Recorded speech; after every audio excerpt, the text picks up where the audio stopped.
Off goes Tobias Worm, easing into the rhythm of Macau Grand Prix. This lap is like the first sip of your morning coffee, waking up the senses, priming the engines. Yeah, it's about syncing up with the machine, getting that perfect harmony between driver and car. It's like a prelude to a symphony that's about to unfold on the track.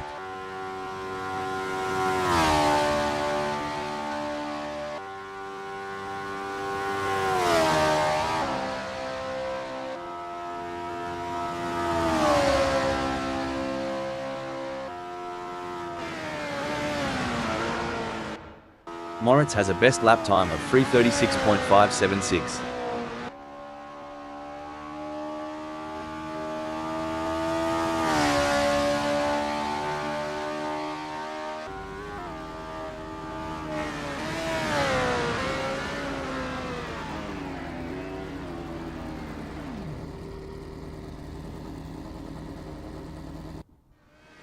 Tobias Worm is on the out lap, not just warming up the tires but also warming up their instincts, getting that racer's intuition dialed in. True that. They're getting the feel of the track, the car, the conditions. It's all about setting the stage for what's to come.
With just 318 minutes left before we move to qualification, there is not long left for these drivers to finish their preparations.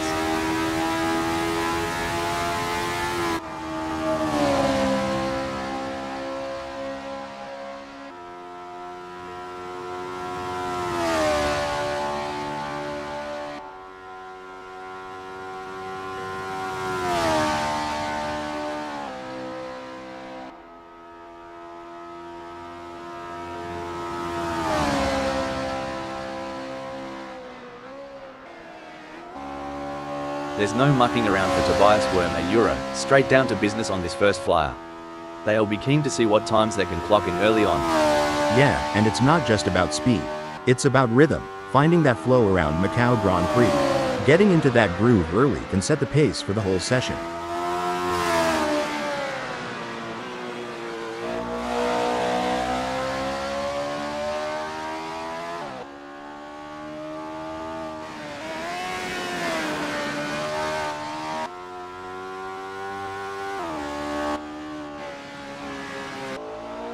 Joe Agnew's first serious lap is in the books with a time of 3:22.161.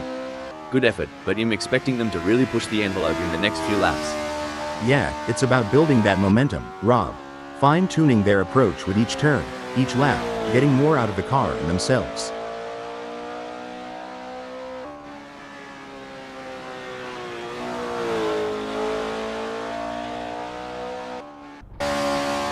And away goes Tobias Worm, charging down police like a bull at a gate. This lap's where they set the tone for the session. Indeed, Rob. It's about laying down a marker, seeing how the car responds when they dial everything up to 11. They're testing the waters, but also setting their own benchmarks.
Alright, Paul Krause has put down a 3:19.062.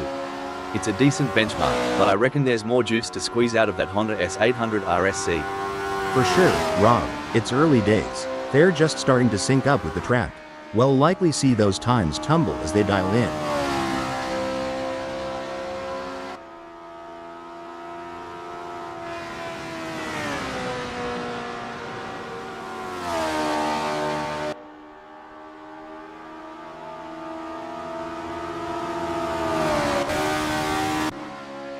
Rob Keane is rolling out for the first sniff of the track. It's all about feeling the car, the tarmac, and getting the mind in the zone. Absolutely, Rob. The out lap is like the opening chapter of a book that sets the tone for the whole story. They'll be checking how the car's responding, getting a real feel for the conditions today at Macau Grand Prix.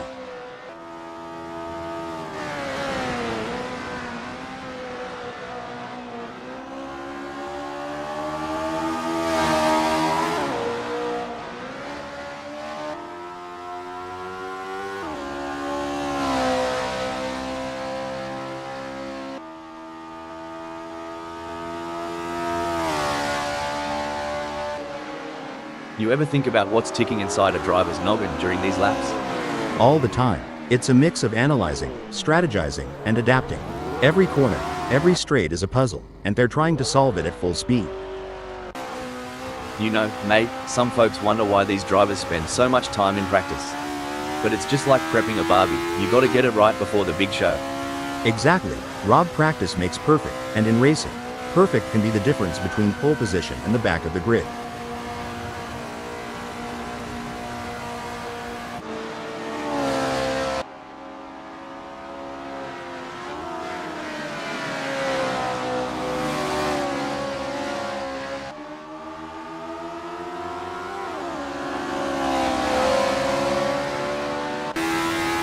Rob Keane is out there, taking it slow and steady on the out lap. This lap is like the calm before the storm, a moment of zen before pushing the limits. That's right. It's about understanding the track's personality today a Euro. Each day, each lap can tell a different story, especially at a track like Macau Grand Prix. There's the first flying lap for Paul Krause, hitting 3:19.062. It's a start, but they'll be looking to iron out those kinks as they get more laps under their belt. Right on, Rob. It's early in the session, so there's plenty of time to experiment and find those extra tenths of a second.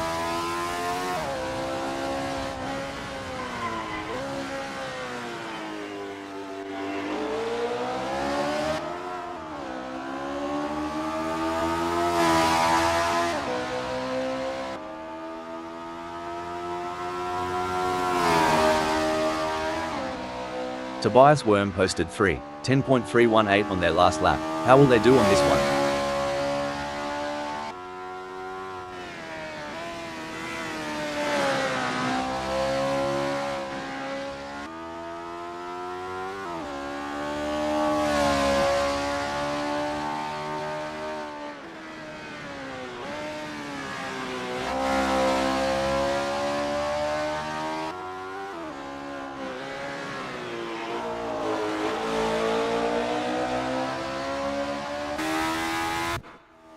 There goes Rob Keane on their first dance with Macau Grand Prix. Every bend, every straight is a chance to learn, to adapt. Yeah, and it's about syncing with the car too, making sure everything's in harmony. It's like tuning an instrument before a big concert.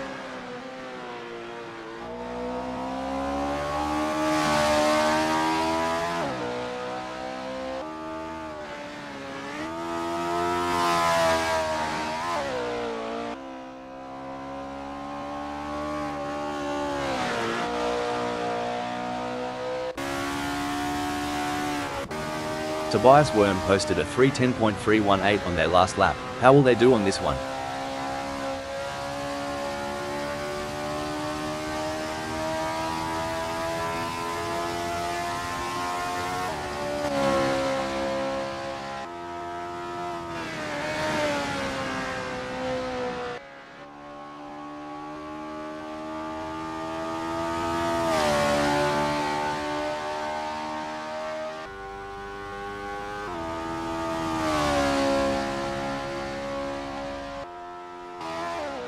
Paul Krause's first flyer is a solid start, clocking in at 4:07.488.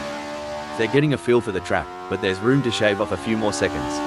Absolutely, Rob. It's all about finding those little tweaks, adjusting the line here, braking a tad later there. Every lap is a learning curve.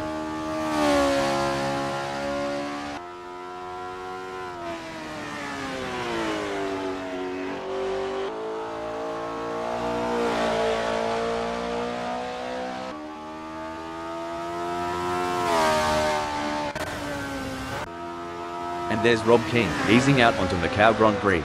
It's like the first step on a long hike, finding your footing before you hit full stride. Right, and every racer knows this out lap is precious.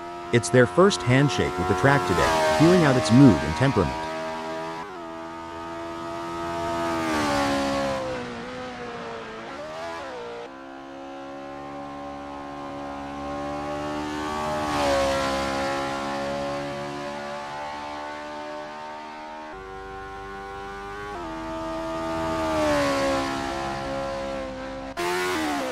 In these sessions, they're not just pushing the car's limits, but their own too. Testing their mettle, seeing how far they can go before the big dance. Exactly, it's a mental game as much as a physical one. Balancing aggression with precision, daring with data. It's an art and a science.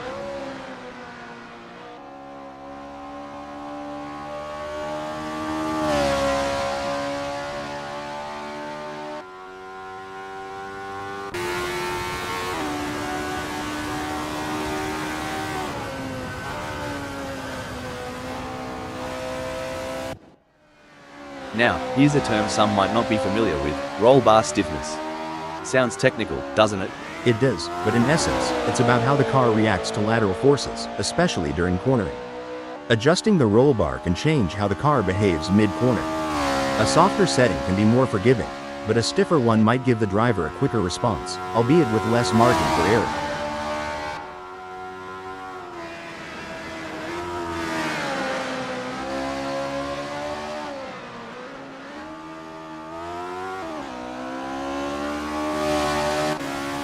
Tobias Worm crosses the line with their first flyer, clocking a 26.727. They're getting to grips with Macau Grand Prix, feeling out its quirks and corners. It's like the first round of a chess match, Rob.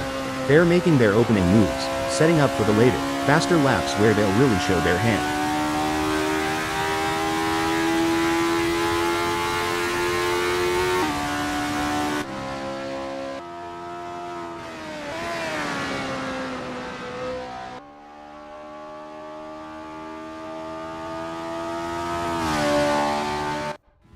Paul Kraus has a best lap time of 3:12.662.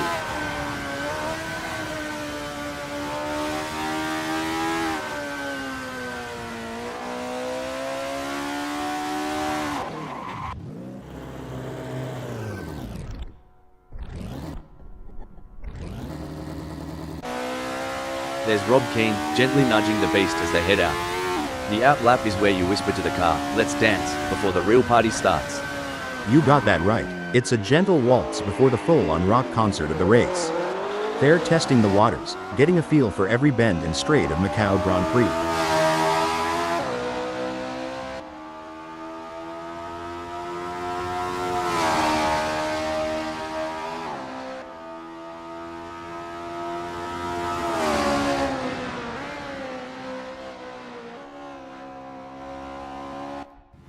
Paul Kraus's first serious lap is in the books with a time of 3:12.662.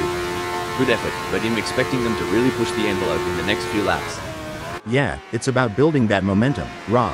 Fine-tuning their approach with each turn, each lap, getting more out of the car and themselves.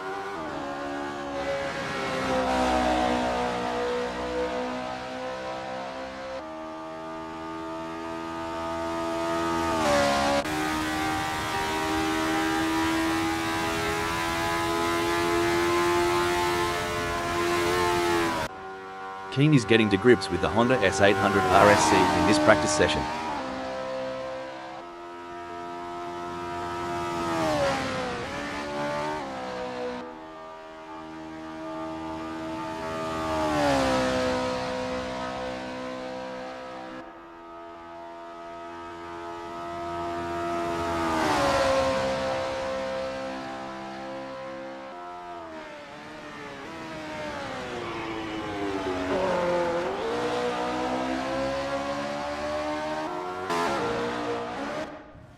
There's the first flying lap for Tobias Worm, hitting free, 10.736.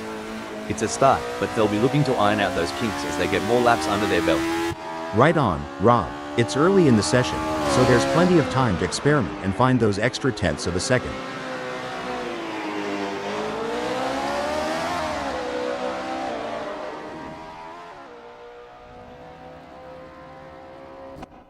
Rob Keane is in maternity bend.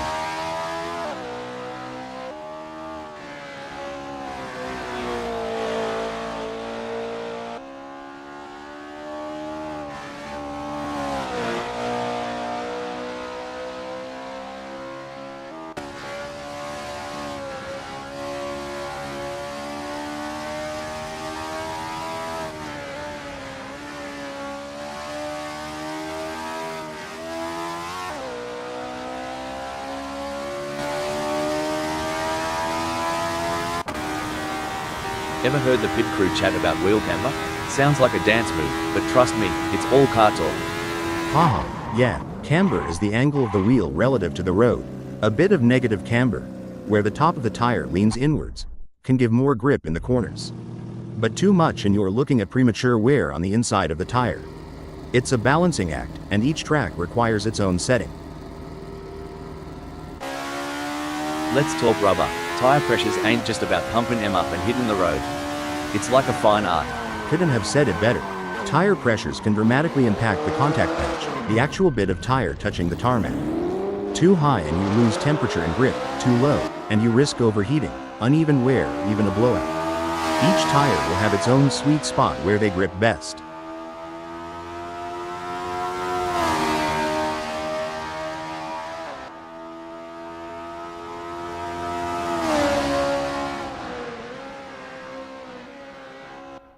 Paul Krause has a best lap time of 3:12.662.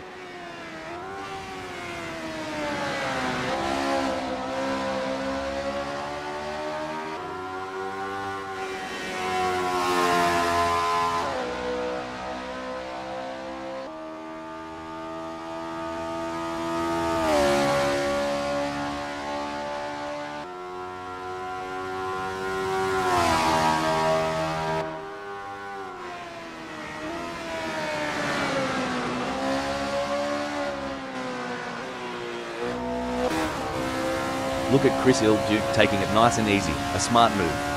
Like a chess player contemplating the opening move, they're planning several steps ahead. Spot on. They're mentally mapping each corner, each straight. It's not just about the car, it's about strategy and foresight.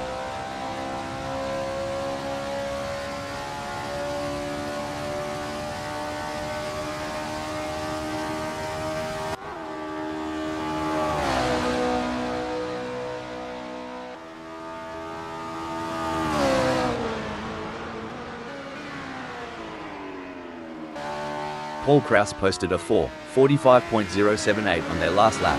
How will they do on this one?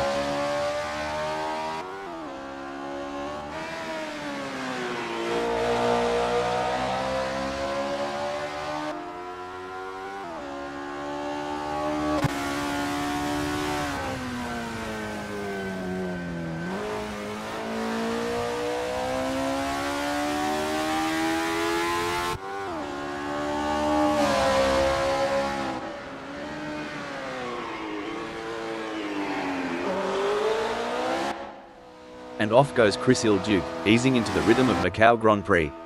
This lap is like the first sip of your morning coffee, waking up the senses, priming the engines. Yeah, it's about syncing up with the machine, getting that perfect harmony between driver and car. It's like a prelude to a symphony that's about to unfold on the track.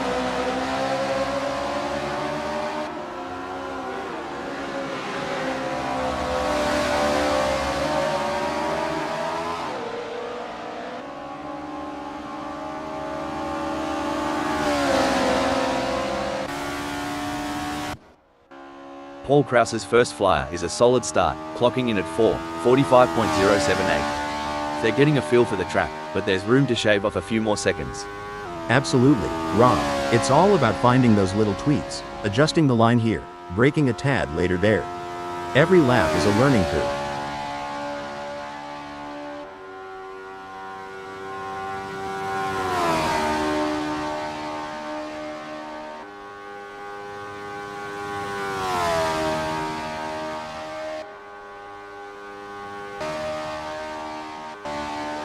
Rob Keane is not hanging about, straight into the thick of it on this first flying lap.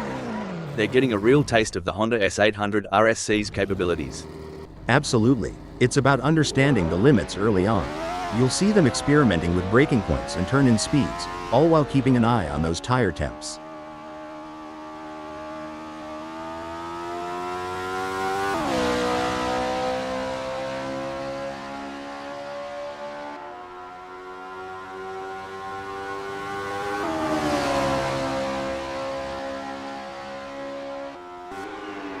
Puppy Dog from Hell is on the out lap, not just warming up the tires, but also warming up their instincts, getting the racer's intuition dialed in. True that. They're getting the feel of the track, the car, the conditions. It's all about setting the stage for what's to come.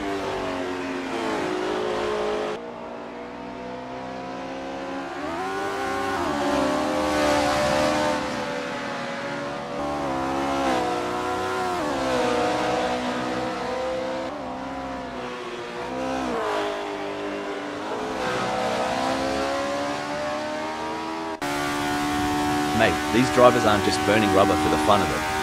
They're chasing the ghost, that perfect lap that's always just out of reach. Absolutely. Back in my racing days, I used to call it chasing the dragon.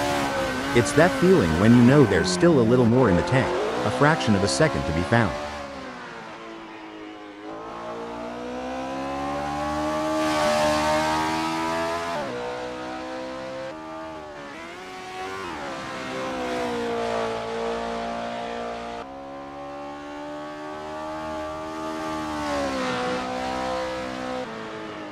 It's all about finding that sweet spot during these sessions. Like tuning a didgeridoo, but way faster. Haha, and a lot noisier. But you're right. In Indy, we fine-tune until it feels just right. Every lap here is a step towards perfection.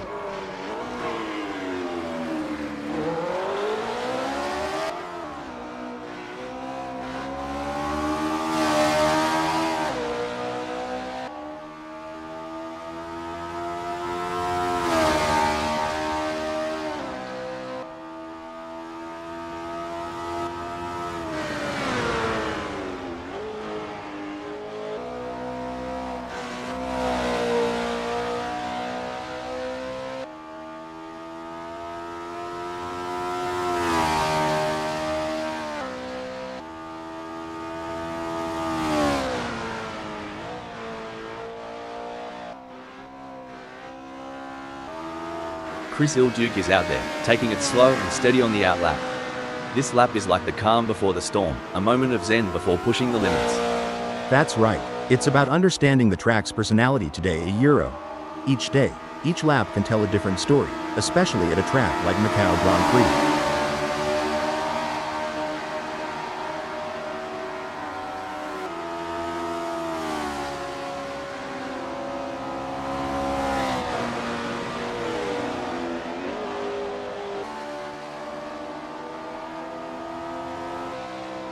Look at Keane go, they're really giving it some jandle now. The first flyer is always a bit of a reconnaissance mission, a mix of caution and raw pace. You bet, Rob. They're mapping out the track, feeling out the grip levels, and getting a sense of how the car's performing today. It's a crucial lap for building confidence.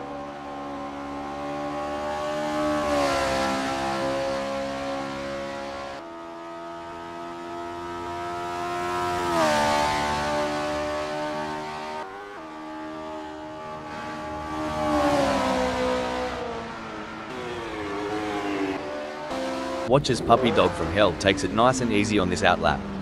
It's not just about warming up the tires, it's about getting into that mental pit lane, tuning into the race mindset. For sure, Rob. They're calibrating everything, the brakes, the steering, the throttle response. It's a crucial part of laying down the groundwork for a successful practice session.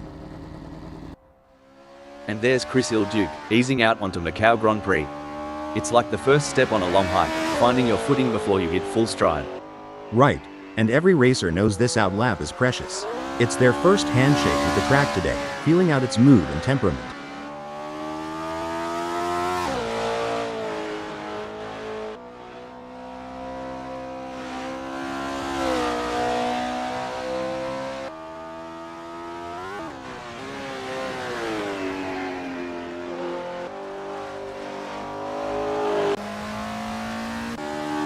There's There's no mucking around for Rob Keener Euro, straight down to business on this first flyer. They'll be keen to see what times they can clock in early on. Yeah, and it's not just about speed.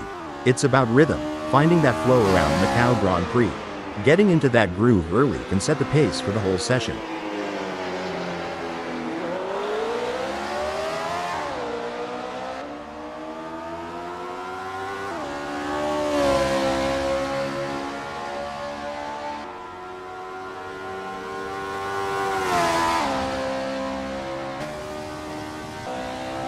There goes Chris Duke on their first dance with Macau Grand Prix. Every bend, every straight is a chance to learn, to adapt. Yep, and it's about syncing with the car too. Making sure everything's in harmony. It's like tuning an instrument before a big concert.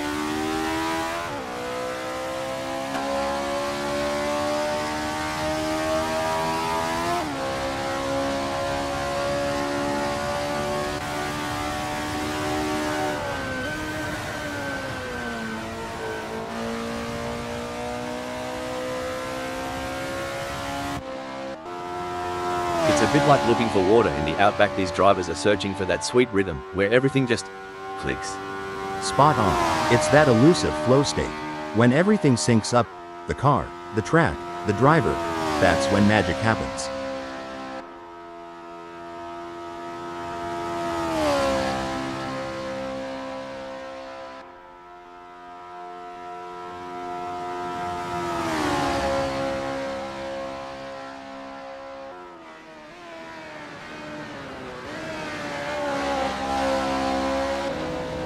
Oi, these practices aren't just a walkabout in the park. It's here that races are often won or lost. Absolutely. Back home in North Carolina, we emphasize the setup. A few tweaks during practice can lead to major gains on race day.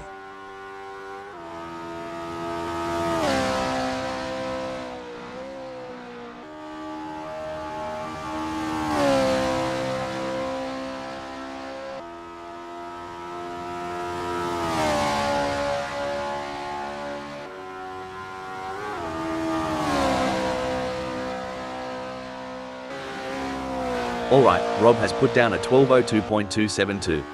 It's a decent benchmark, but I reckon there's more juice to squeeze out of that Honda S800 RSC. For sure, Rob, it's early days. They're just starting to sync up with the track. We'll likely see those times tumble as they dial in.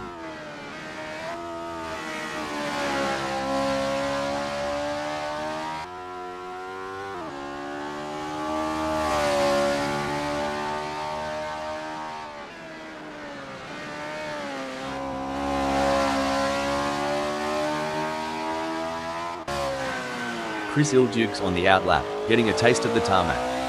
It's like sniffing the cork before a good wine. First impressions matter. Exactly. They're assessing the grip, the balance, the whole shebang. You can learn a lot in these quiet moments before the throttle really opens up.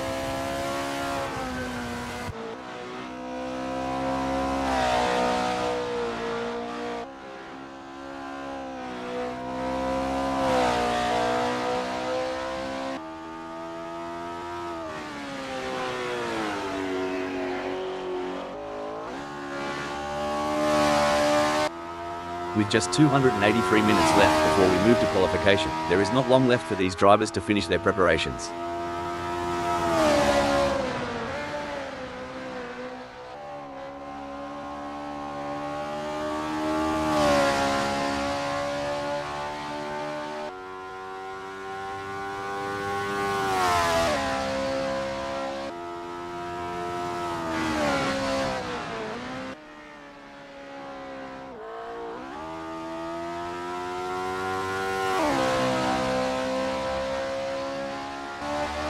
And off goes Chris Duke, easing into the rhythm of Macau Grand Prix.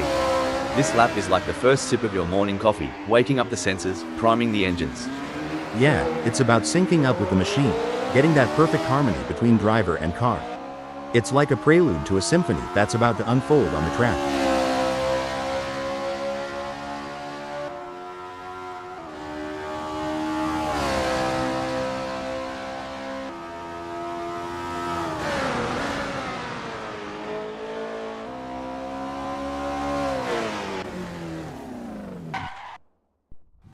Rob's first serious lap is in the books with a time of 3:12.732.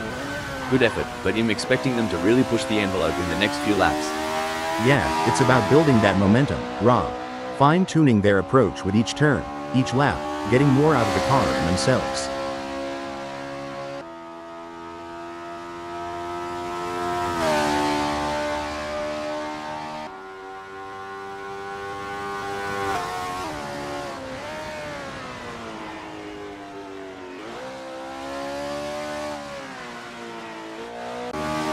Paul Kraus crosses the line with their first flyer, clocking a 3:11.992.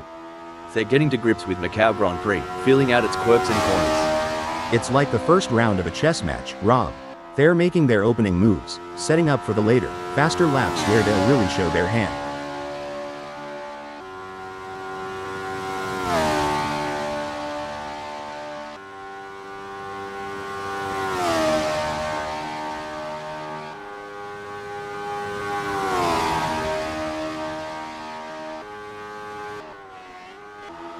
There are just over 280 minutes left in this practice session.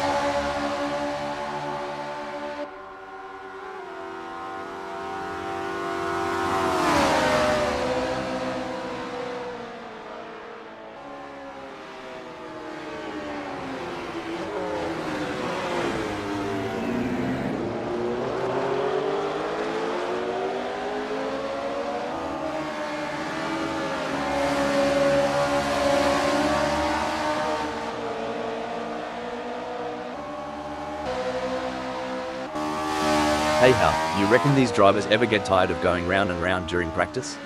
Well, Rob, repetition is the key. Every lap gives you data, insights, and an edge over the competition.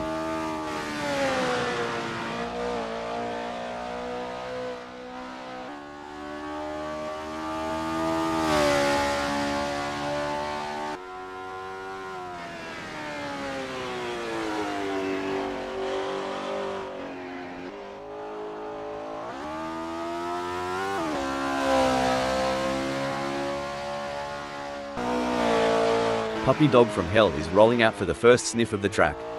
It's all about feeling the car, the tarmac, and getting the mind in the zone. Absolutely, Rob. The out lap is like the opening chapter of a book that sets the tone for the whole story. They'll be checking how the car's responding, getting a real feel for the conditions today at Macau Grand Prix.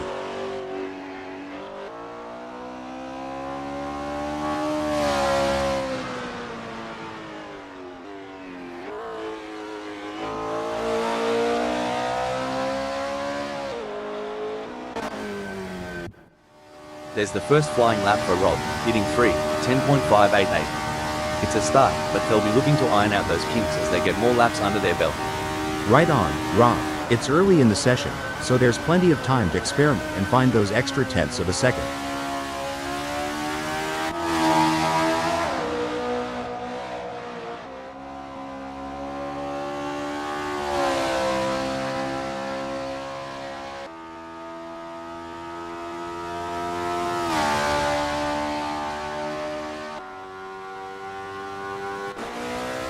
There's Puppy Dog from Hell, gently nudging the beast as they head out.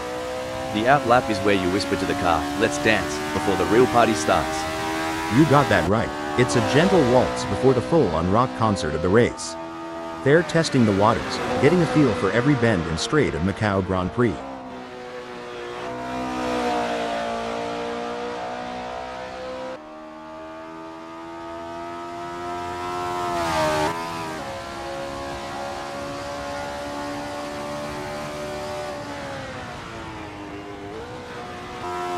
Prix Duke is on their first practice flying lap.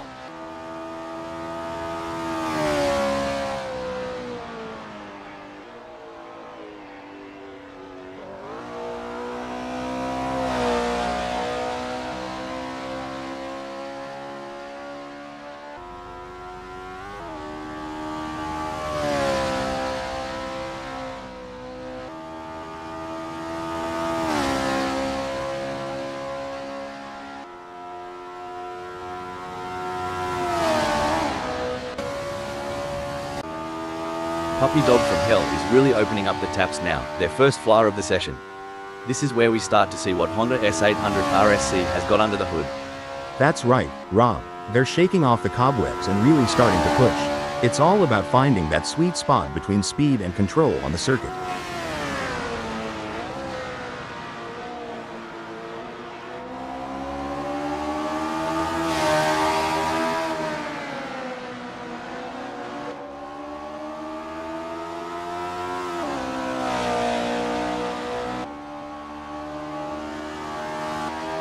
Chris Ilduke has a best lap time of 3:47.819.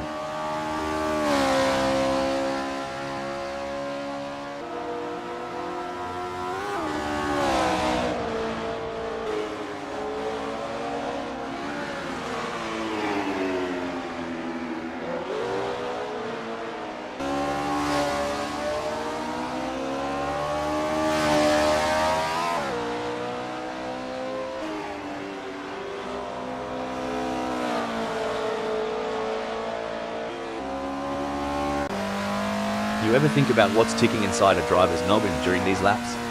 All the time. It's a mix of analyzing, strategizing, and adapting. Every corner, every straight is a puzzle, and they're trying to solve it at full speed.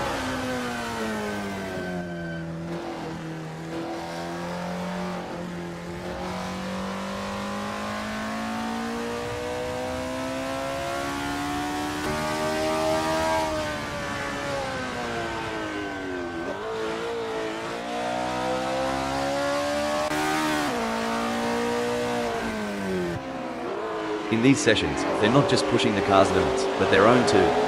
Testing their mettle, seeing how far they can go before the big dance. Exactly. It's a mental game as much as a physical one. Balancing aggression with precision, daring with data. It's an art and a science.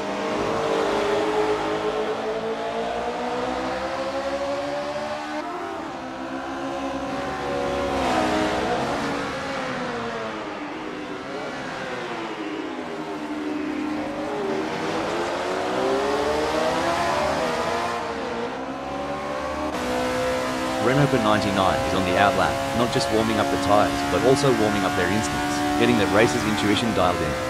True that. They're getting the feel of the track, the car, the conditions. It's all about setting the stage for what's to come.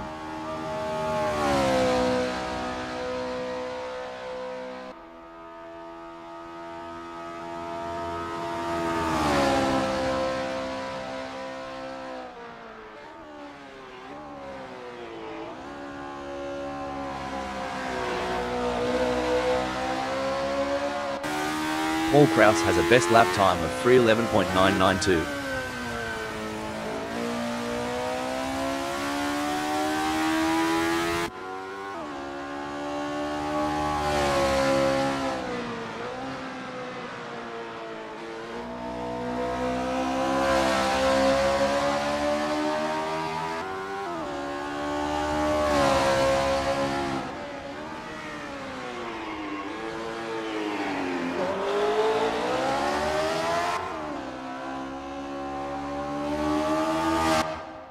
Puppy Dog from Hell's First Fly is a solid start, clocking in at 3:37.658. They're getting a feel for the track, but there's room to shave off a few more seconds. Absolutely, Rob. It's all about finding those little tweaks, adjusting the line here, braking a tad later there. Every lap is a learning curve.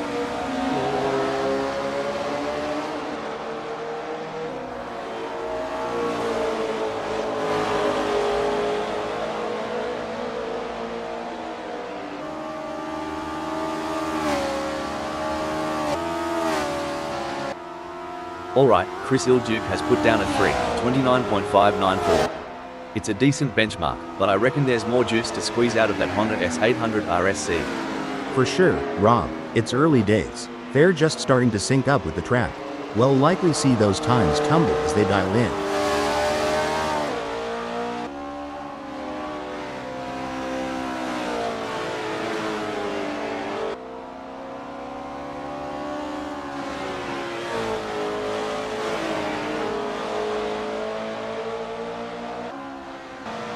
Puppy Dog from Hell posted 3:37.658 on their last lap. How will they do on this one?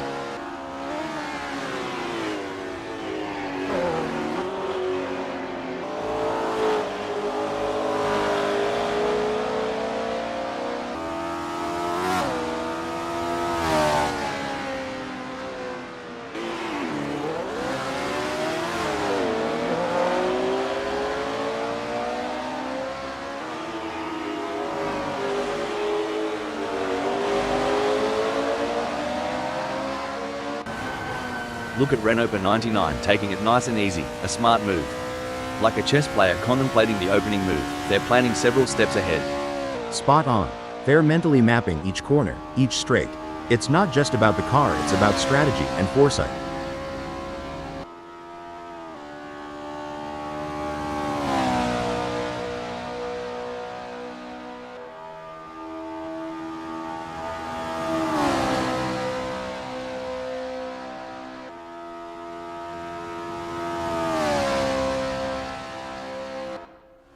There goes Sunoiler on their first dance with Macau Grand Prix. Every bend, every straight is a chance to learn, to adapt. Yep, and it's about syncing with the car too. Making sure everything's in harmony. It's like tuning an instrument before a big concert.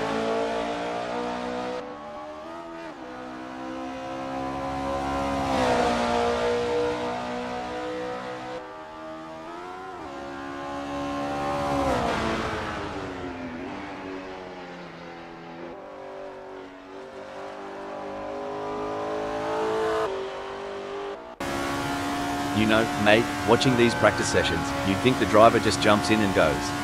But there's a heck of a lot more to it. Starting with that aero package, the balance between drag and downforce. Oh, for sure. You tweak the front wing just a smidge, and you could have a totally different beast on your hands. Depending on the track, they might want more downforce for those tight corners or reduce it for the long straights to maximize speed.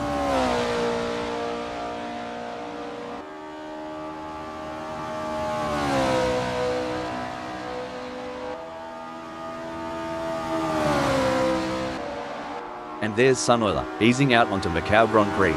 It's like the first step on a long hike, finding your footing before you hit full stride. Right, and every racer knows this out lap is precious. It's their first handshake with the track today, feeling out its mood and temperament.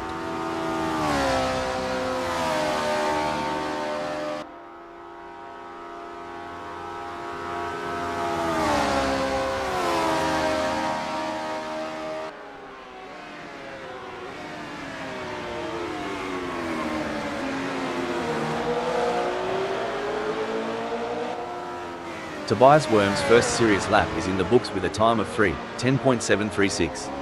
Good effort, but I'm expecting them to really push the envelope in the next few laps. Yeah, it's about building that momentum, Rob. Fine-tuning their approach with each turn, each lap, getting more out of the car and themselves.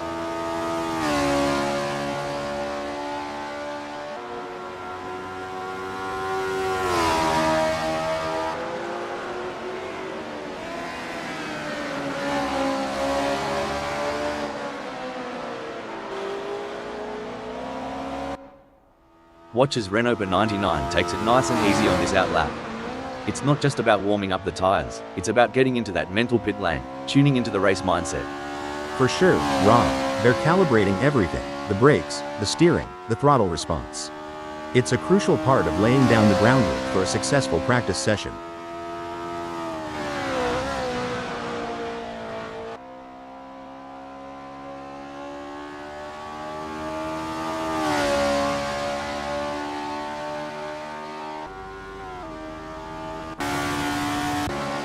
Tobias Worm posted a 3:10.736 on their last lap. How will they do on this one?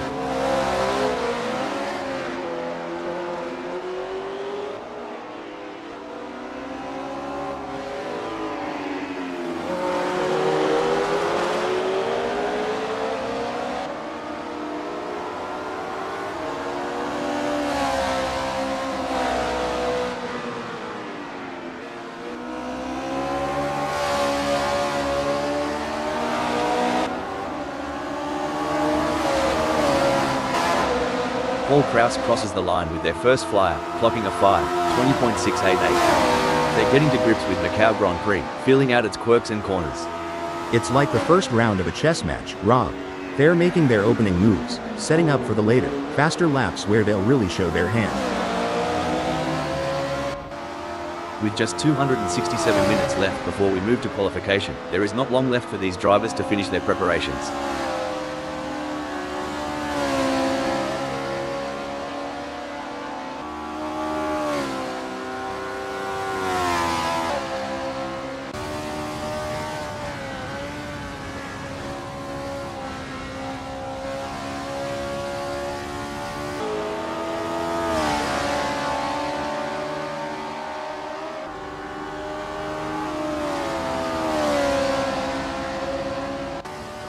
Chris Duke has a best lap time of 3:25.356.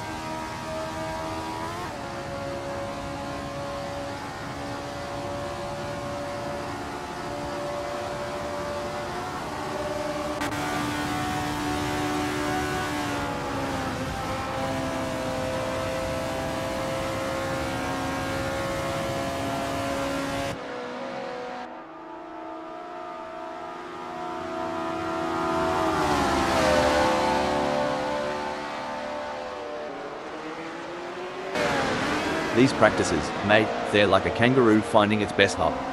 Once you've got it, you're unstoppable. Couldn't have put it better. Finding the perfect launch is all about repetition and adjustments.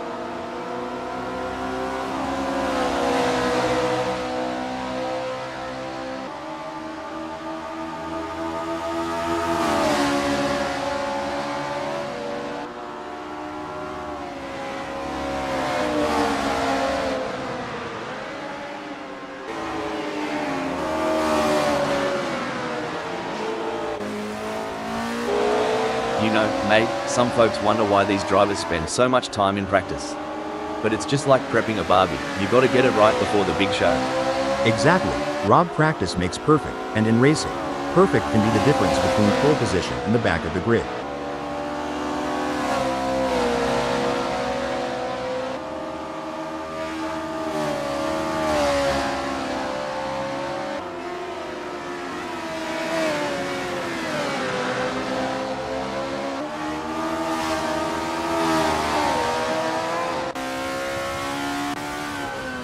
Alright, Paul Krause has put down a 5:20.688. It's a decent benchmark, but I reckon there's more juice to squeeze out of that Honda S800 RSC. For sure, Rob, it's early days. They're just starting to sync up with the track. We'll likely see those times tumble as they dial in.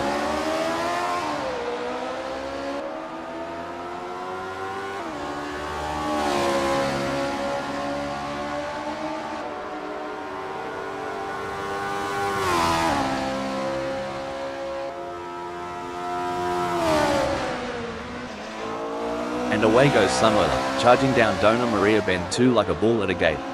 This lap's where they set the tone for the session. Indeed, Rob, it's about laying down a marker, seeing how the car responds when they dial everything up to 11. They're testing the waters, but also setting their own benchmarks.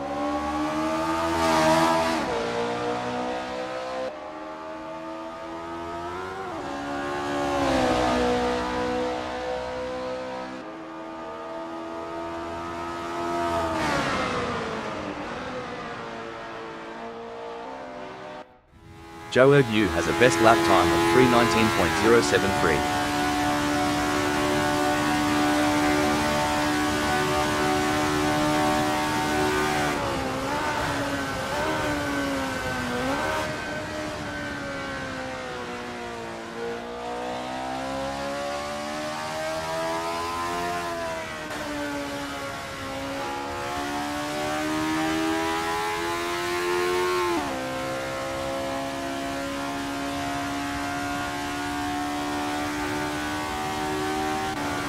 Chris Duke posted 3:25.722 on their last lap. How will they do on this one?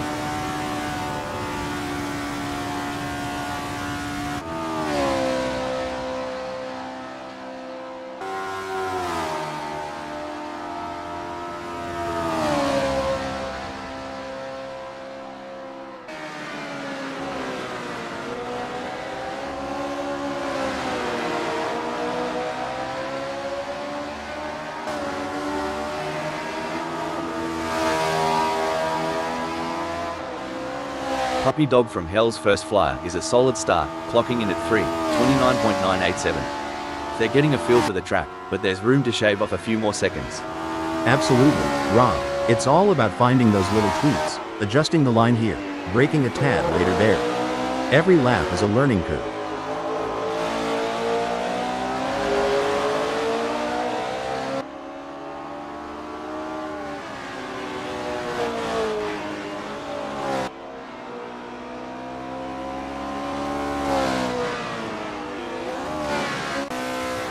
Chris Duke crosses the line with their first flyer, clocking at 3:25.722. They're getting to grips with Macau Grand Prix, feeling out its quirks and corners. It's like the first round of a chess match, Rob. They're making their opening moves, setting up for the later, faster laps where they'll really show their hand.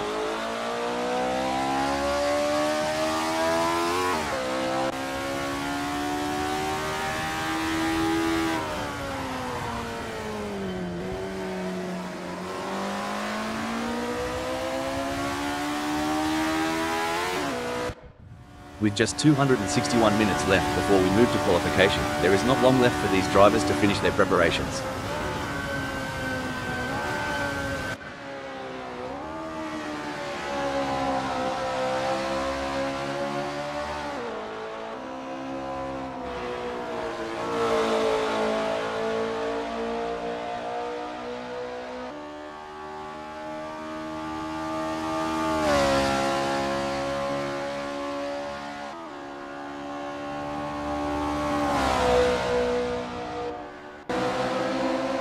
Mate, these drivers aren't just burning rubber for the fun of it.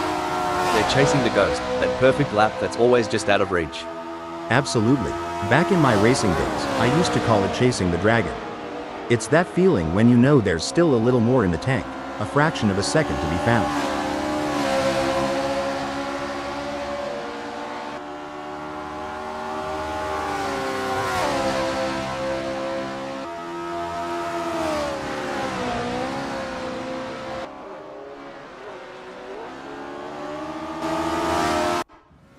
Tony Blues is rolling out for the first sniff of the track. It's all about feeling the car, the tarmac, and getting the mind in the zone. Absolutely, Rob. The out lap is like the opening chapter of a book. It sets the tone for the whole story. They'll be checking how the car's responding, getting a real feel for the conditions today at Macau Grand Prix. There's the first flying lap for Joe Ergu, hitting 4:08:19. It's a start, but they'll be looking to iron out those kinks as they get more laps under their belt. Right on, Rob. It's early in the session, so there's plenty of time to experiment and find those extra tenths of a second.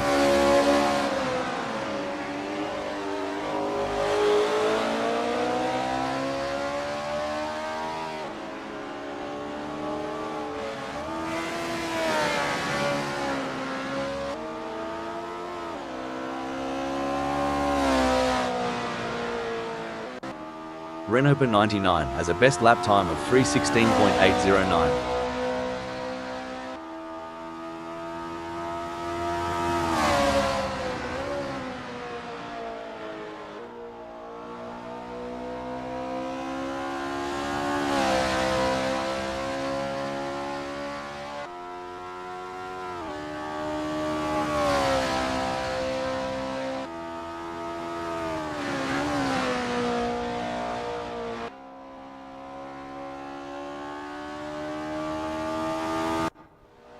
Tony Blues is out there, taking it slow and steady on the out lap.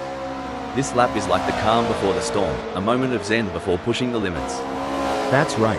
It's about understanding the track's personality today a Euro. Each day, each lap can tell a different story, especially at a track like Macau Grand Prix.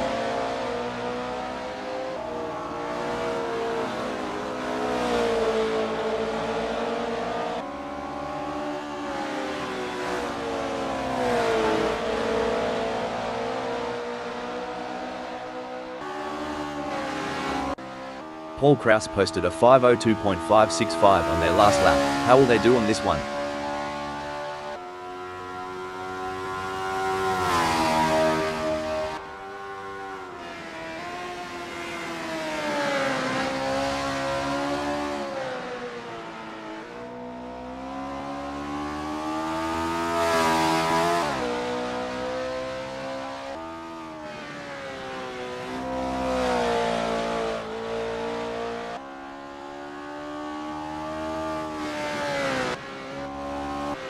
Renault 99 has a best lap time of 3:16.809.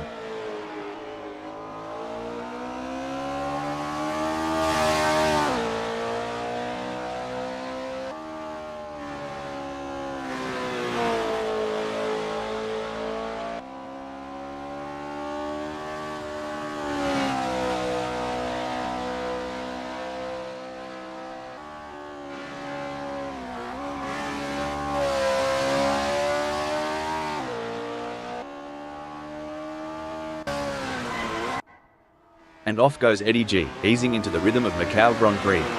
This lap is like the first sip of your morning coffee, waking up the senses, priming the engines. Yeah, it's about syncing up with the machine, getting that perfect harmony between driver and car. It's like a prelude to a symphony that's about to unfold on the track.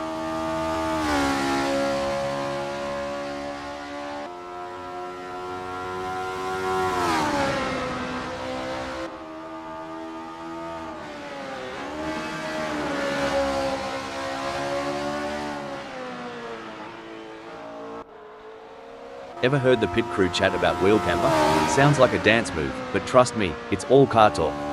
Haha, yeah, camber is the angle of the wheel relative to the road. A bit of negative camber, where the top of the tire leans inwards, can give more grip in the corners. But too much and you're looking at premature wear on the inside of the tire. It's a balancing act, and each track requires its own setting.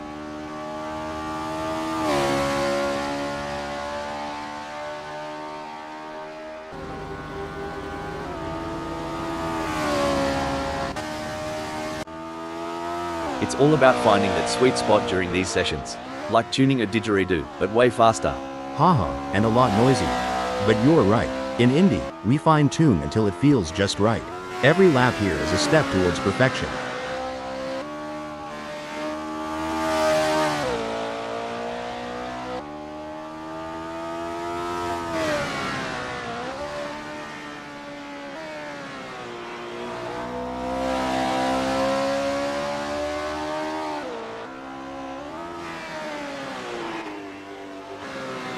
Look at Martin Tuitt taking it nice and easy, a smart move. Like a chess player contemplating the opening move, they're planning several steps ahead. Spot on. They're mentally mapping each corner, each straight. It's not just about the car, it's about strategy and foresight.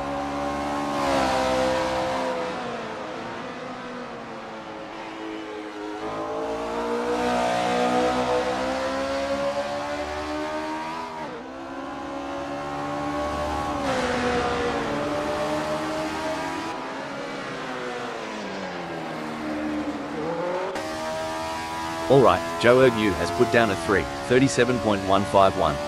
It's a decent benchmark, but I reckon there's more juice to squeeze out of that Honda S800 RSC. For sure, Rob, it's early days. They're just starting to sync up with the track. We'll likely see those times tumble as they dial in.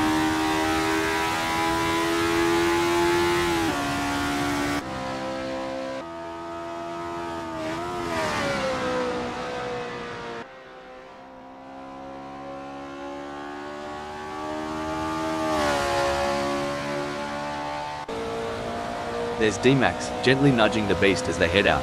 The out lap is where you whisper to the car, "Let's dance," before the real party starts. You got that right. It's a gentle waltz before the full-on rock concert of the race. They're testing the waters, getting a feel for every bend and straight of Macau Grand Prix.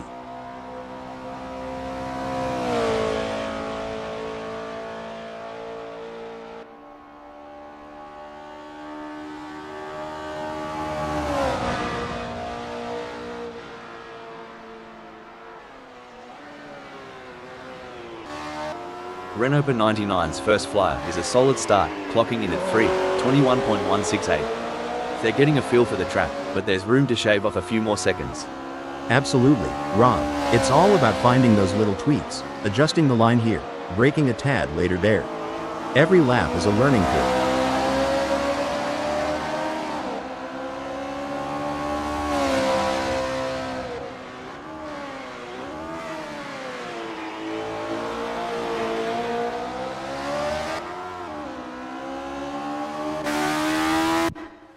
Chris Duke crosses the line with their first flyer, clocking a 3:24.451. They're getting to grips with Macau Grand Prix, feeling out its quirks and corners. It's like the first round of a chess match, Rob. They're making their opening moves, setting up for the later, faster laps where they'll really show their hand.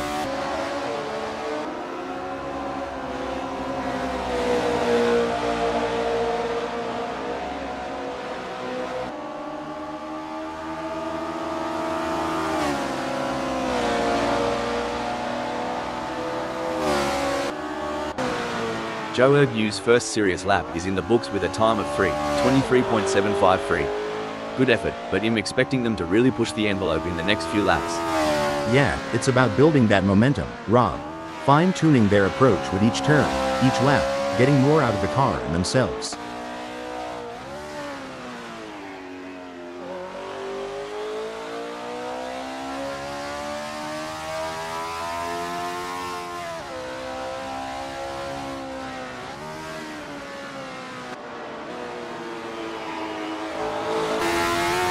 Eddie G is not hanging about, straight into the thick of it on this first flying lap. They're getting a real taste of the Honda S800 RSC's capabilities. Absolutely. It's about understanding the limits early on. You'll see them experimenting with braking points and turn-in speeds, all while keeping an eye on those tire temps.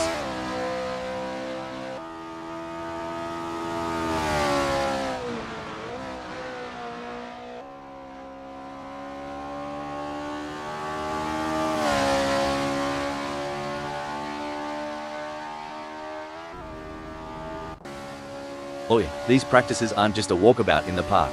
It's here that races are often won or lost. Absolutely. Back home in North Carolina, we emphasize the setup. A few tweaks during practice can lead to major gains on race day.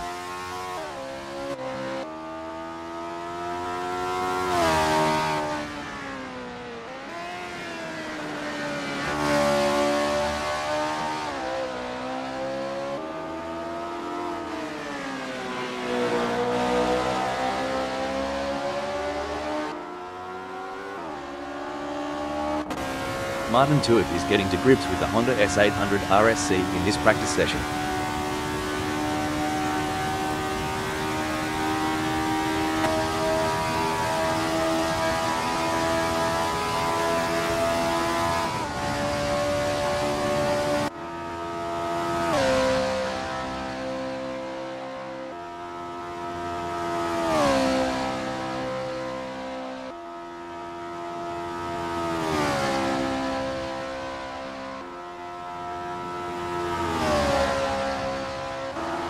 With just 249 minutes left before we move to qualification, there is not long left for these drivers to finish their preparations.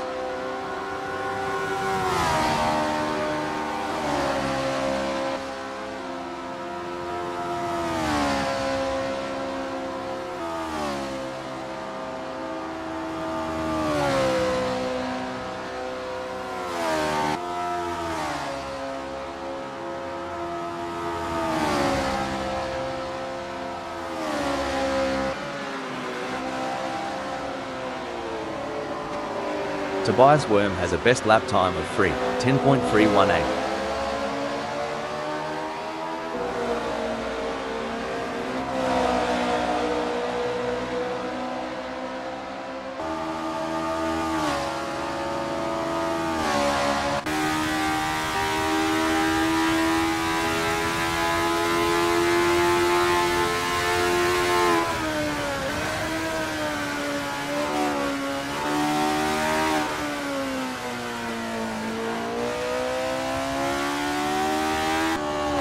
There's the first flying lap for Chris Ilduke, hitting 38.804. It's a start, but they'll be looking to iron out those kinks as they get more laps under their belt.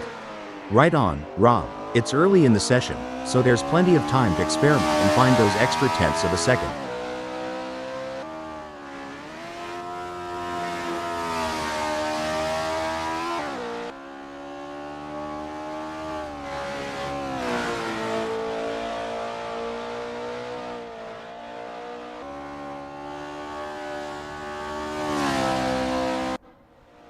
Alright, Renober 99 has put down a 19.039. It's a decent benchmark, but I reckon there's more juice to squeeze out of that Honda S800 RSC. For sure, Rob, it's early days. They're just starting to sync up with the track. We'll likely see those times tumble as they dial in.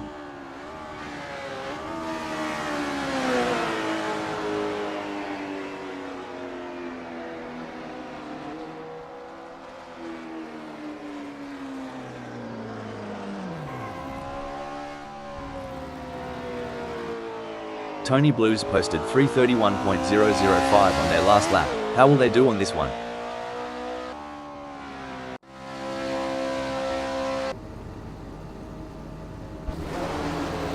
The anticipation is high as the drivers line up for the qualifying session at Macau Grand Prix.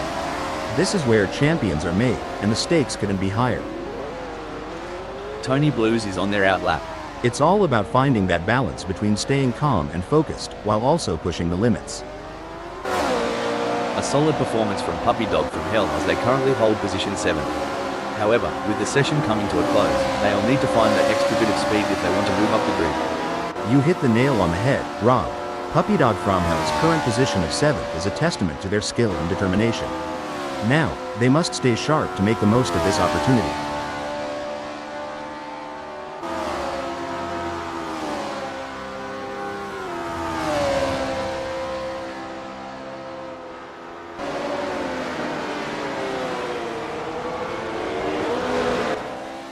A solid qualifying performance by Rob, positioning them in 3rd at the moment. The question now is whether they can make further progress and challenge the frontrunners.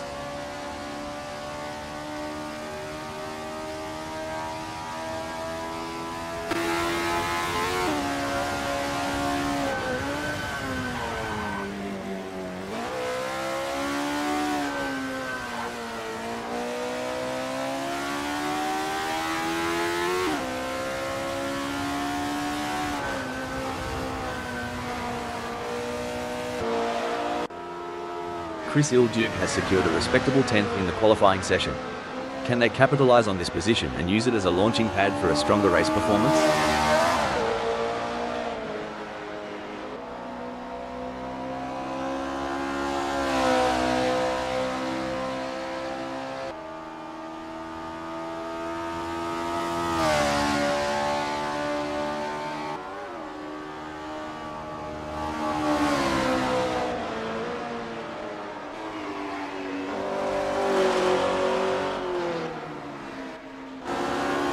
There goes Martin Tuitt, currently in position 5. They've shown great skill and consistency so far, but with a few minutes left, there's still time to improve their result.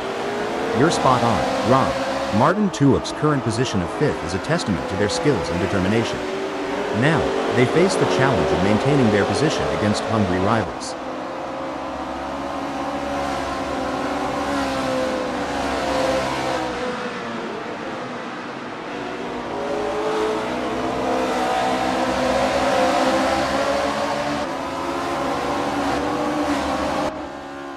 Disappointing performance from Puppy Dog from Hell in this qualifying session. Currently in 12th position, they'll need to dig deep and find some extra speed to climb up the leaderboard and secure a better starting position for the race.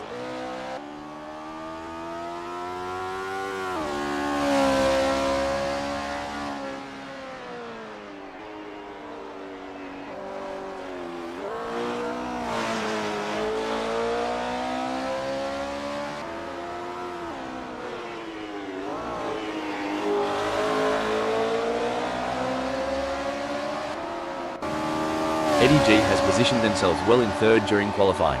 The challenge now is to assess their competitors and strategize how to move up the order. Eddie G has completed their outlap. What a fantastic showing from Rob, always keen in qualifying. They currently hold the top spot and are in prime position for a strong starting position. Their lap times have been exceptional, and they have showcased their talent and determination.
Rob Keane has completed their outlap. Currently in third, Eddie G has displayed promising speed during the qualifying session. The real test lies in where Eddie G has completed their outlap. Tobias Worm has put in a great effort and currently holds 6th. With the session winding down, can they unleash their full potential and improve their starting position?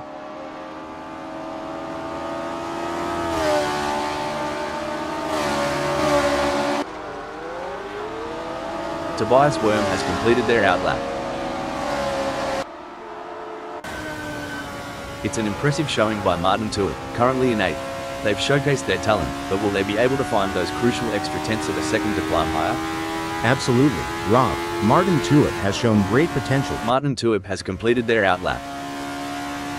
Impressive display by Rob, currently sitting in position 2. They've set a competitive time, but the question remains whether they can push even harder to secure a better starting position. Great analysis, Rob. Rob has shown excellent pace to secure second. Now, the focus shifts to whether they can use their track position to their advantage in the race. What a performance from Renault 99. They currently occupy 4th on the grid. Can they maintain this strong position and secure a favourable starting spot? Spot on analysis, Rob. Renault 99 has positioned themselves well in 4th. It's now crucial for them to maintain their focus and defend their position in the upcoming race.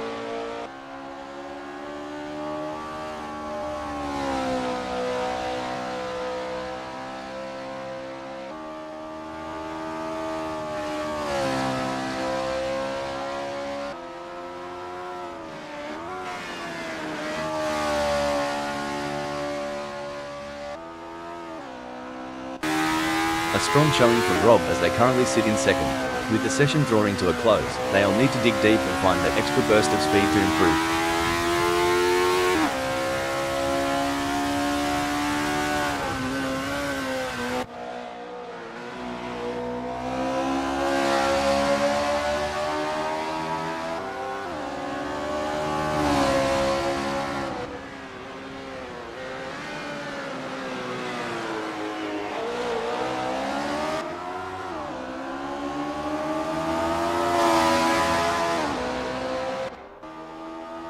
Rob has completed their outlap.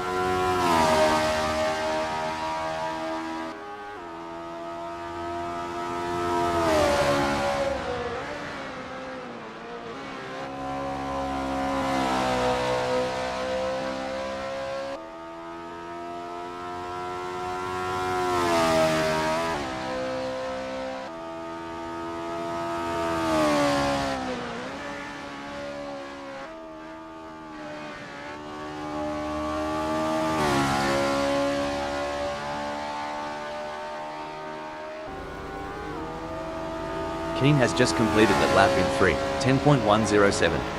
Their best lap so far is 3:10.107. Putting them in P1. Will they be able to hold on to that spot? A solid performance from Tobias Worm as they currently hold position 7. However, with the session coming to a close, they'll need to find that extra bit of speed if they want to move up the grid.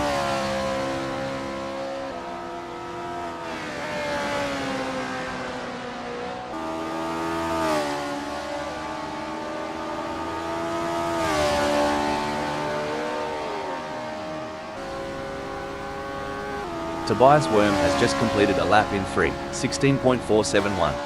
Let's see if they can improve on the time further.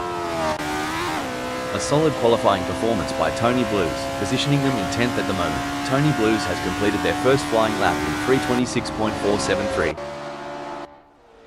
Renault 99 has secured a respectable 4th in the qualifying session. Can they capitalise on this position and use it as a launching pad for a stronger race performance? You're absolutely right, Rob. Renault 99's current position of 4th reflects their strong qualifying performance. Now, they'll need to strategize and capitalize on this starting position.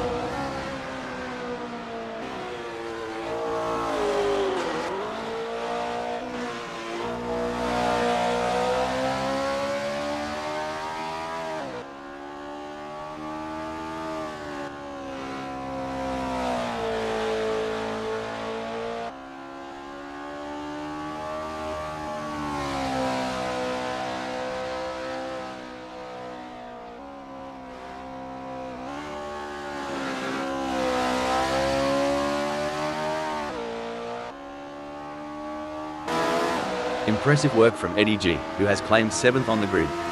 Now, the focus is on maintaining their composure and pushing for an even better starting position.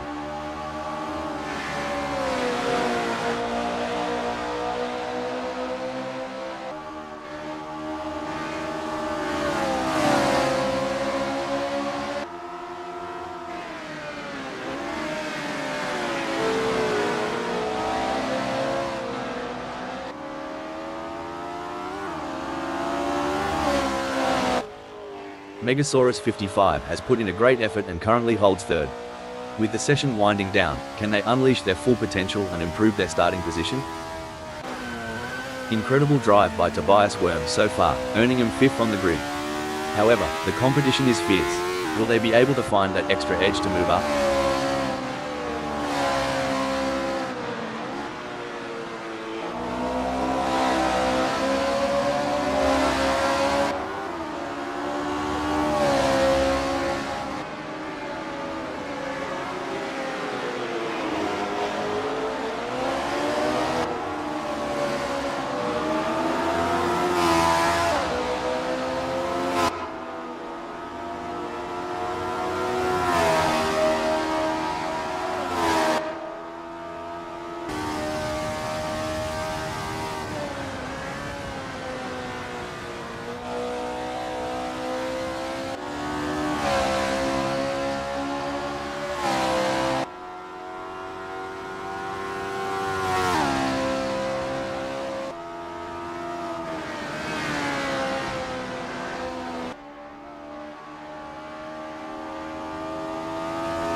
Tobias Worms really showing what they're made of, landing in 3rd during this nail-biting session.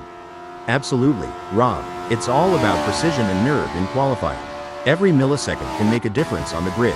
Let's see if they can squeeze out even more speed. It's been a challenging session for Tony Blues.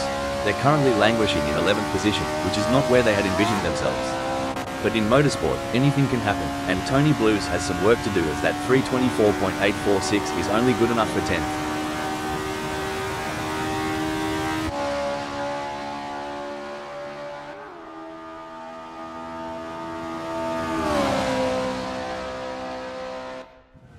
And there goes Eddie G, currently in position 7. They've shown great skill and consistency so far, but with a few minutes left, there's still time to improve their result. Couldn't agree more, Rob. Eddie G has positioned themselves impressively in 7th. Now, they need to build on this foundation and strive for an even better race result. It's an impressive showing by Paul Krause, currently in 2nd. They've showcased their talent, but will they be able to find those crucial extra tenths of a second to climb higher? I couldn't agree more, Rob. Paul Krause has done a fantastic job to claim 2nd. The challenge now is to convert this opportunity into a strong race result. A strong showing from Tobias Worm as they currently sit in 3rd. With the session drawing to a close, they'll need to dig deep and find that extra burst of speed to improve. You're spot on, Rob. Tobias Worm's current position of 3rd is a testament to their skills and determination. Now, they face the challenge of maintaining their position against hungry rivals.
Looks like Tobias Worm is making a statement, securing a spot in second.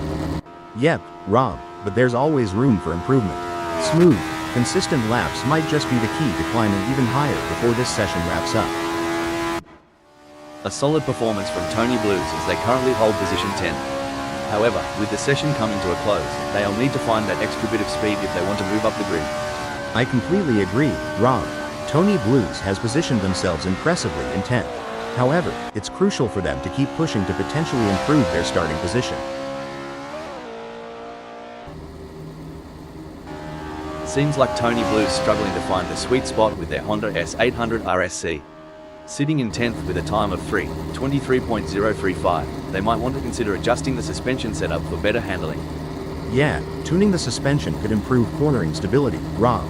It's all about finding that balance between agility and stability on a technical track like this. A disappointing performance from Martin Tuitt so far in this qualifying session. Finding themselves in 12th position is certainly not what they were aiming for. However, they have the talent and experience to bounce back and salvage a better result.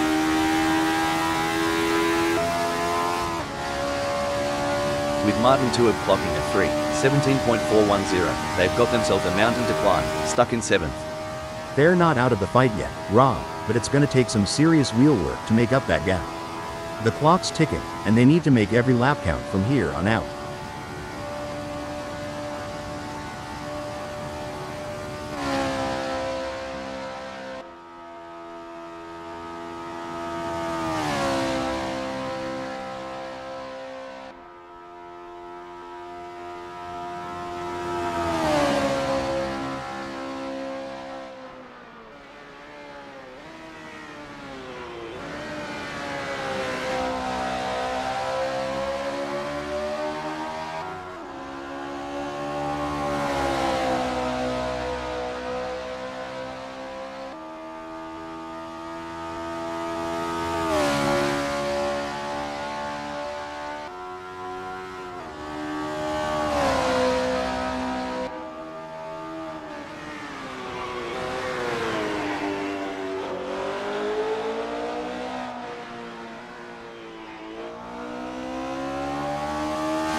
It's about time Martin Tuitt considered a different approach. With a 3:17.410, they're stuck in 7th. Maybe a change in brake bias could give them more control in those hard braking zones. That's a solid point, Rob. Better braking control means they can brake later and harder, making up precious time in the corners.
Welcome to Macau Grand Prix, one of the most iconic circuits in China. The drivers are revving their engines and ready to take on this incredible challenge. This is a circuit that really separates the best drivers from the rest. I'm looking forward to seeing who can rise to the challenge and come out on top. Starting in pole position gives Rob Keane a clear advantage over the rest of the field. Tobias Worm is holding down the fort in second place. As the drivers prepare to take off, Paul Kraus sits in third place on the starting grid. They are in a good place to mount a good challenge come the first corner. Starting just behind the front runners in fourth place is the determined driver, Megasaurus 55. On the fifth grid slot we have Renover 99. Starting from sixth on the grid is a good position for Sunoiler to launch an attack.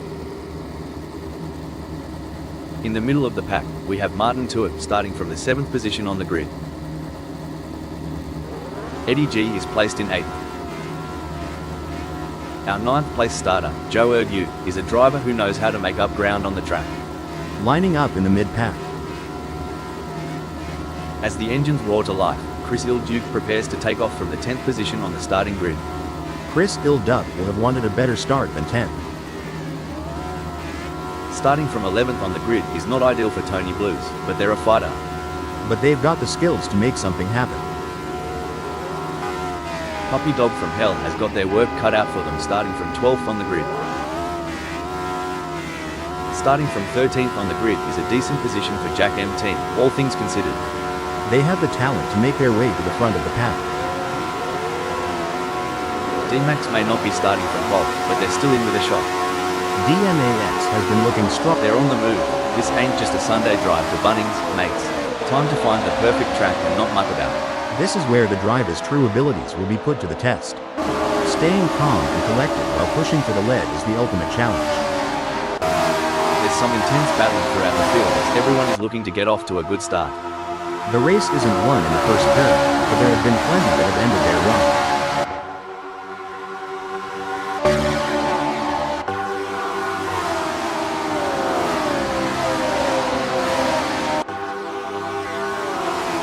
So Eddie's decided to play it cool, holding onto 8 like a croc with a juicy steak.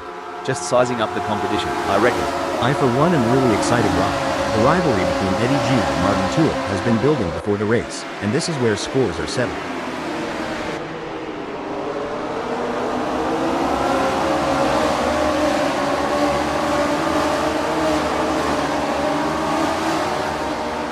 The tension is palpable here. No one will want to make a crucial mistake on the first lap.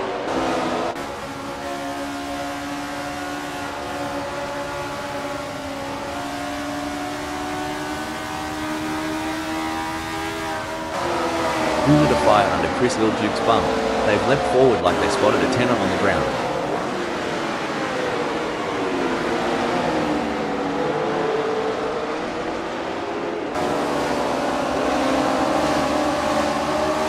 Maybe Rob hit the snooze button one too many times this morning, already losing places at the start.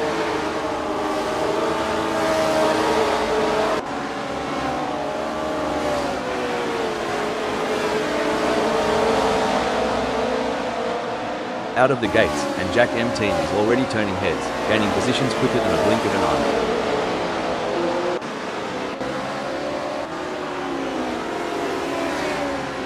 Tyre degradations are right pain in the arse, but Puppy Dog from Hell's handling it like a champ. Getting real up close and personal with King, aren't they? Holy smokes. Puppy Dog from Hell's extracting every ounce of horsepower from that power unit. They're tailing King tighter than a belt after Thanksgiving dinner. Looks like Zhou Ergu is coming in hot. They're approaching the turn way too fast.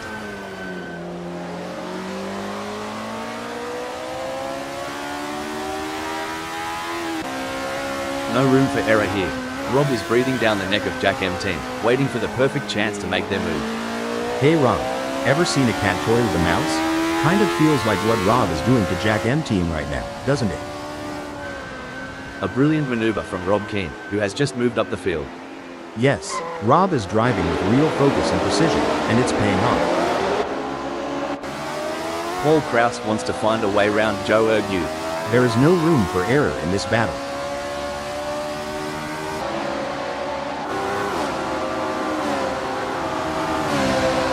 Well, I'd raise a toast to that move. Cheers to Paul Kraus for nabbing 10th. Joe Yu appears to be trying to find a way around Paul Kraus. They could make a move on them in Fisherman's Bend.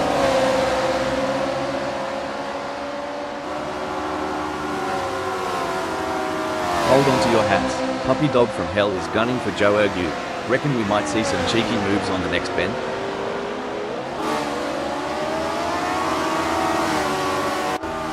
We got a close battle as Megasaurus 55 closes in on Rob. Honestly, Rob, with this chase, I'm half expecting to see some sneaky dive bombs in the next few laps. Popcorn ready? This is where legends are made. Which driver will rise to the occasion and claim victory? If Tony Blues isn't careful, they might end up turning this high-speed chase into a synchronized spinning routine. And trust me, that's not a crowd pleaser. Hold on to your hats, folks. Megasaurus 55 is right on the heels of Rob, and we're in for a wild ride.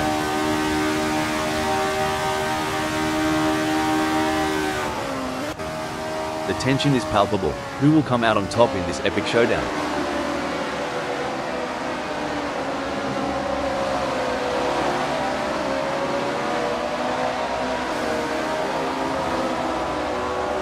Well, I'll be a monkey's Uncle Hal, but Tony Blues' plans have gone walkabout right now. They're having a proper Barry Crocker keeping up with Paul Kraus.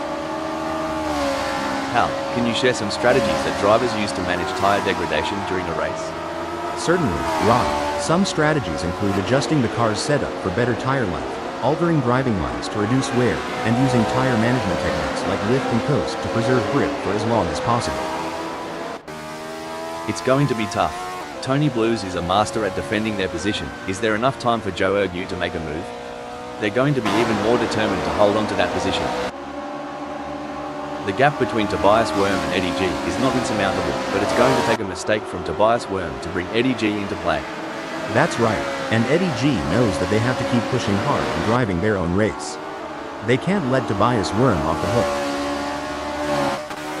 Things are heating up as Paul Kraus closes in on Jack M Team. The gap between them is down to practically nothing. Mate, are they packing something extra down under? Paul Kraus has just rocketed into 7th. As a former racing driver, how challenging was it to adapt your driving style to account for tire degradation throughout a race? It was a constant challenge, Rob. Tire degradation can change the car's balance and handling, so drivers need to be versatile and adaptable. It requires continuous adjustments to driving techniques and a keen understanding of the car's behavior. It's like a barbie in summer. Martin Tuitt is the snag sizzling on the grill, and Paul Kraus, the hungry mate waiting for a bite. While Paul Kraus is not under immediate threat from Megasaurus 55, they still need to stay focused and avoid any errors. Any slip-up could cost them their position. This is going to be a nail-biter. Martin Tuitt is defending for their life, but Megasaurus 55 is right there. Can they do it? That's right. Martin Tuitt is showing some great form, and it looks like Megasaurus 55 won't be able to catch up, barring any mistakes.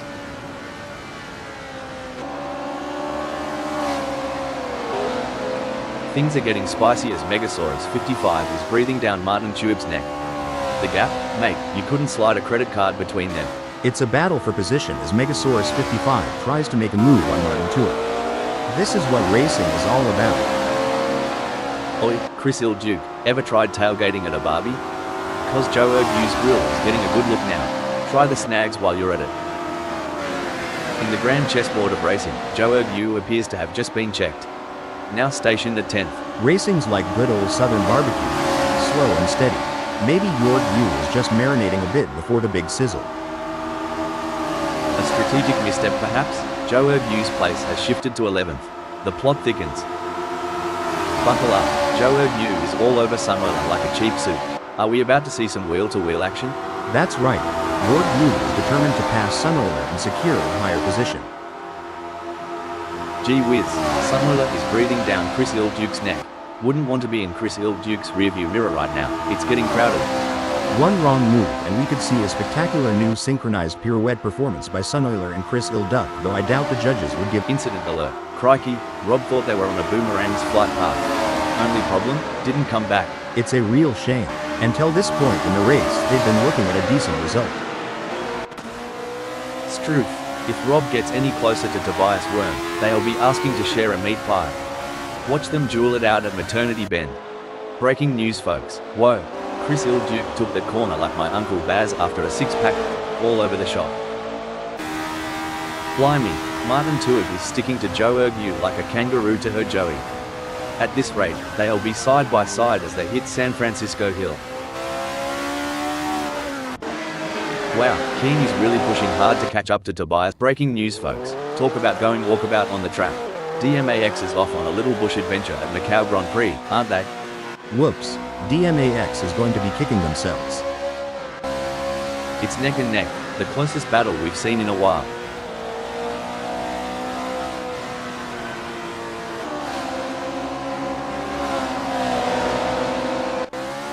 A couple car lengths might not sound like much, but when you've got Jack M10 breathing down your neck, it feels like a bloody eternity. A few lengths might not sound like much, but in racing, that's like dancing on the edge of a razor blade. Rob's footwork is top-notch today. This is what racing is all about. Two fierce competitors pushing each other to the limit.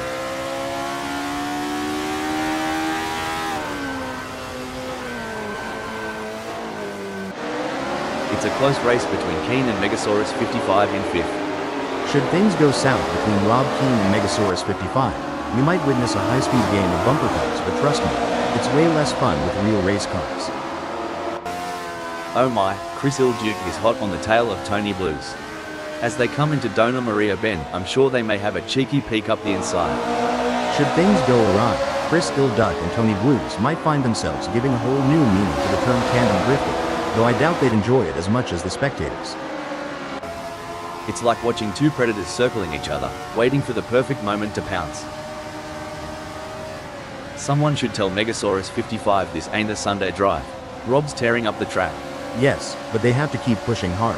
This race is far from over, and anything can happen. Rob needs to stay focused and keep driving with skill and determination.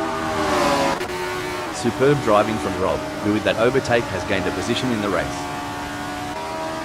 This is what high-octane racing looks like. Megasaurus 55 is breathing down the neck of Rob Keen, not giving him any room to relax. Mate, if I had $1 for every time Megasaurus 55 looked like overtaking, I'd be sipping mojitos on a beach right now. Whoa there, Martin Tuib is sticking to Joe Yu like glue. You reckon Joe Yu's feeling the pressure? Cause I sure would. Breaking alert, stone the crows. Joe Yu's off in the bush again. Someone get him a map and compass. Now, that's what I'm talking about. Megasaurus 55 is proper nipping at Rob's heels. Are they thinking of making a lunge? Only time will tell. If Megasaurus 55 gets any closer to Keen, they'll need to start sending out wedding invitations.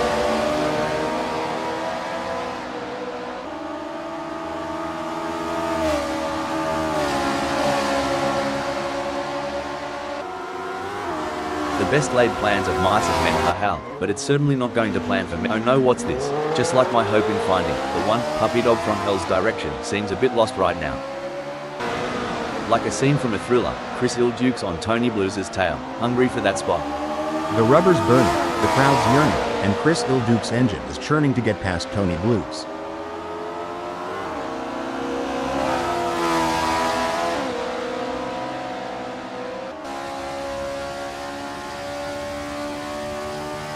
The gap between Chris Duke and Tony Blues is growing. It's now up to 0.9 seconds.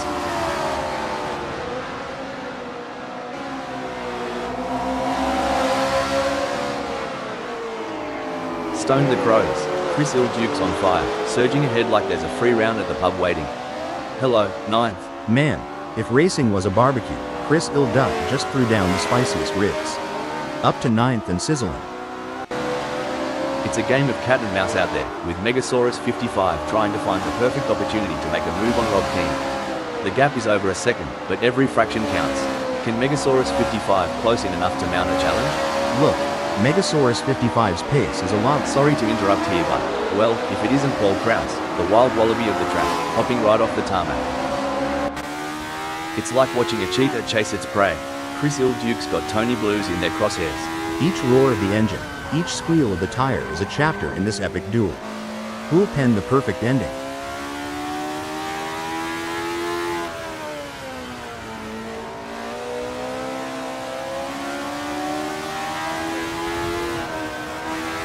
Fair dinkum, Chris Duke's finding those aerodynamic sweet spots. Could be adjusting that front wing angle to cut through the air like a hot knife through butter.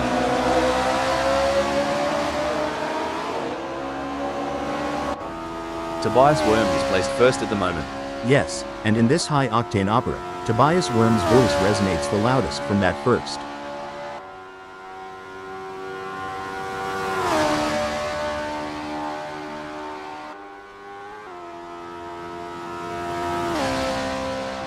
It seems like Tobias Worm is pushing. They are on for recording their best lap so far this race. Can Tobias Worm keep it together? You know, pal, it's been a relatively quiet race so far. That's right, Rob. The drivers seem to be pacing themselves and waiting for the right moment to make their move. It's like watching a slow dance. Looks like Chris Ilduke is really pushing it to the limit. They're taking those curbs aggressively, but that can unsettle the car and cause handling issues. Indeed, taking too much curb can upset the car's balance, leading to oversteer or understeer. It's all about finding the right balance between speed and control. Don't forget the role of aerodynamics.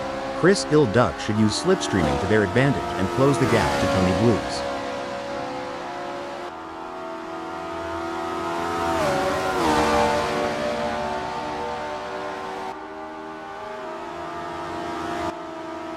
It's game on now. Chris Ilduke has closed the gap to Tony Blues. It's now down to 0.1 seconds. An impressive showing from Chris Ilduke, who has gained positions and left Tony Blues in the dust. It's a thrilling pursuit as Tony Blues is right behind Chris Ilduke, keeping the pressure on for 9th place. It's all about consistency for Sunoiler, who is currently 7th. Spot on, Rob. Still waters run deep, and even if it looks calm now, Sunoiler needs to maintain that razor-sharp edge.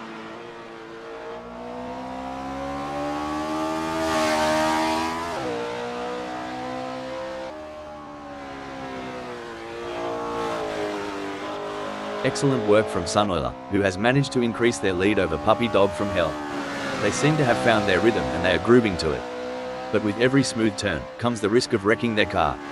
Who will be the first to push it too far and crash out of the race?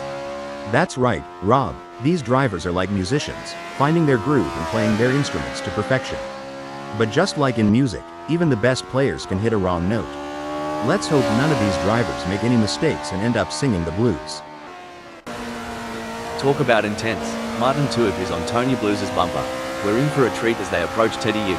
This battle between Martin Tuip and Tony Blues is so intense, you could cut the tension with a knife, or should I say, with a front wing.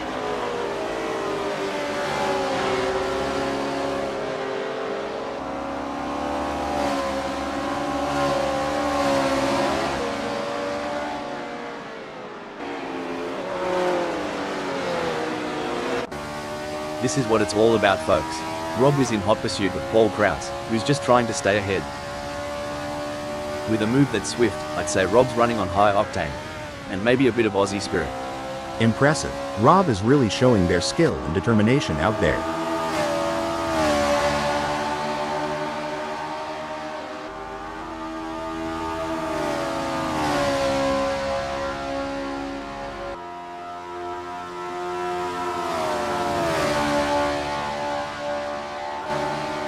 Oi, Rob is on Renault 99 like a drop bear on an unsuspecting tourist. Drop bear? Had to Google that one. But yeah, here it's like a linebacker on a quarterback sack. It's like watching a hawk circling its prey, waiting for the right moment to swoop. Oof, if Jack M Team was a kangaroo, they'd be roadkill by now. Come on, mate, put some pep in that step. It's going to be tough for Jack M Team, as Paul Krause seems to have found their rhythm. But anything can happen in racing, and we've seen Jack M Team pull off some... Hold on a second, blimey. Martin Tuip veered off the track like I veer away from commitment. Maybe they'll come back, unlike my ex.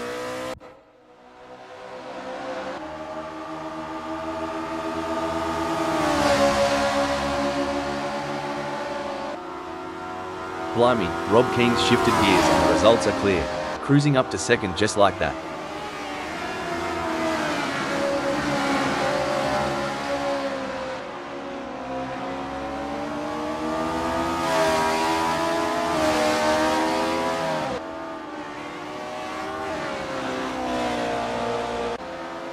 Oi, Chris Ilduke's giving it a red hot go in ninth. Just a few kangaroo hops behind Puppy Dog from Hell. Might see a cheeky move soon. It's hotter than a jalapeno out here. If Chris Ill Duck gets any closer to Puppy Dog from Hell, we're gonna need to put this stream on OnlyFans. Fantastic move from Chris Ill Duke, who has just gained a position. I tell y'all, Chris Ill Duke's hotter than peppered pickle right now. Bold and spicy, claiming 8th like a champ.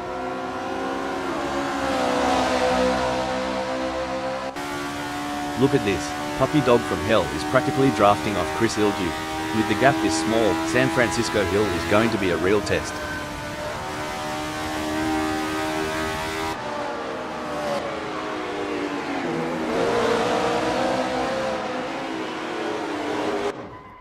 Looks like Sunoiler is chasing Jack M Team harder than a croc chasing a tourist who's lost their thong. Oh no, what's this? Oof, Sunoiler misjudged that corner like I misjudged my last relationship. Too fast, too soon. It's a battle of wills out there, with Puppy Dog from Hell trying to outsmart and outmaneuver Chris Ill Duke. The gap is slowly closing, but time is running out. Will we see a dramatic finish to this race?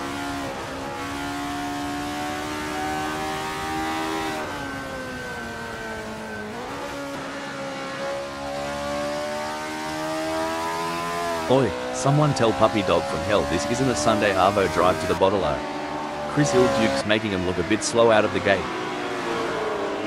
So, when you were racing, ever have to do the old nature call dash during a red flag? Haha, you mean a pit stop for the driver and not the car? Once or twice, you learn to time your drinks, and hope for a long caution. Doesn't always work out though. Things are going according to plan for Tony Blues, who is currently 10th. The gap between Chris Ill Duke and Puppy Dog from Hell may be wide, but that doesn't mean Chris Ill Duke is safe. They have to keep their concentration and avoid any lapses in performance. If this was a country song, Chris Ill Duck would be the one riding off into the sunset, and Puppy Dog from Hell would still be tying their boots.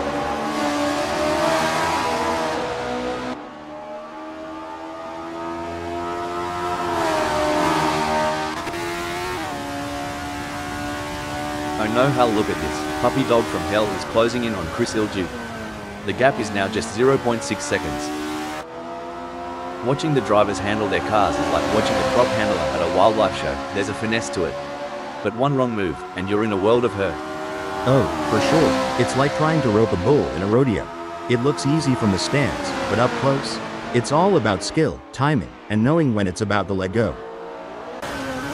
This is edge of the seat stuff. Martin Tuick is relentlessly hunting down Tony Blues. Who will blink first? They say pressure makes diamonds. Well, Martin Tuick's shining bright, closing in with every heartbeat.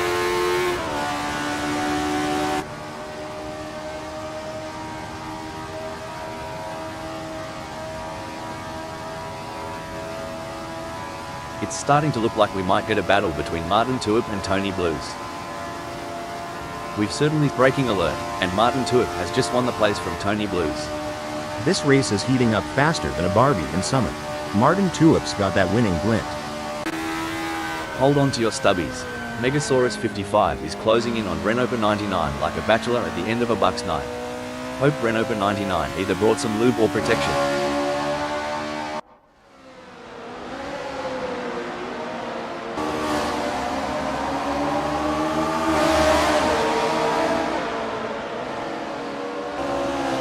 The gap between Tony Blues and Martin Tuick is widening. It's now up to 0.2 seconds. The crowd is on its feet as Megasaurus 55 chases down Renopa 99 through Dona Maria Bend. Watch out now, Megasaurus 55's edging ever closer to Renopa 99. They'll be wheeled to Breaking alert. Oh, mate. That's how the old man used to drive after a couple of bevies at the pub. Not the right line, but definitely entertaining. On the final lap now, and Rob looks like they might just wrap up this win.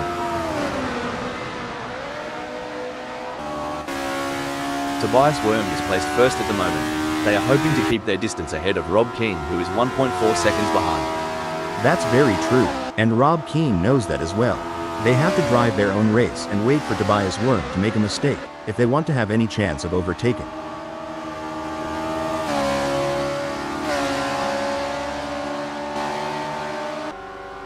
And that, folks, is how it's done. A solid performance and great win from Tobias Worm. You can see the sheer determination on Tobias Worm's face as they take the win. That's the mark of a true champion, folks. Keen never gave up. They drove with heart and determination, ultimately securing a well-deserved second-place finish. Brilliant. Keen showed great skill and determination to take second place. Well done to Renault 99 for securing third place on the podium.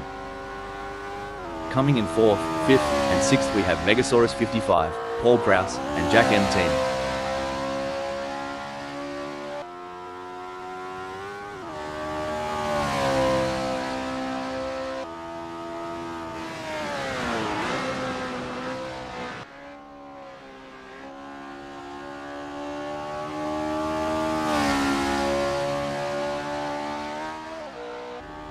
Sunoiler end in 7th.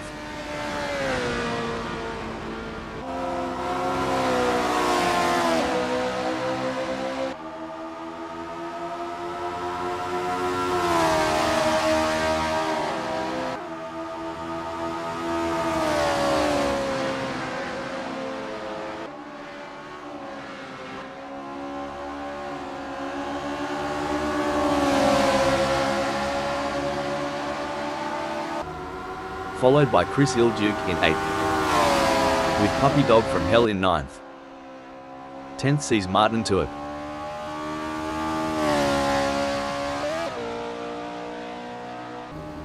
Tony Blues claim 11th.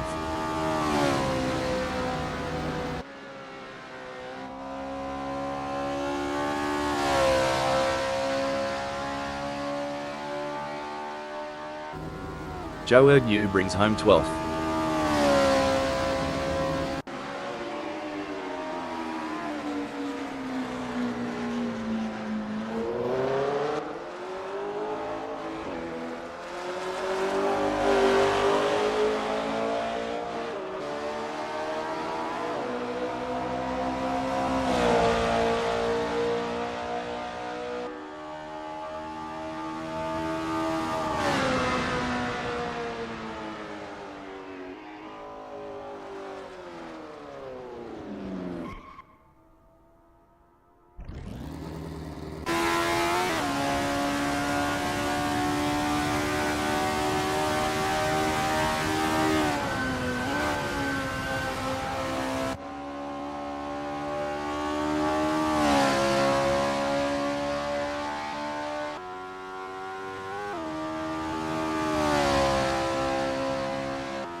Our race venue today brings us to the Far East.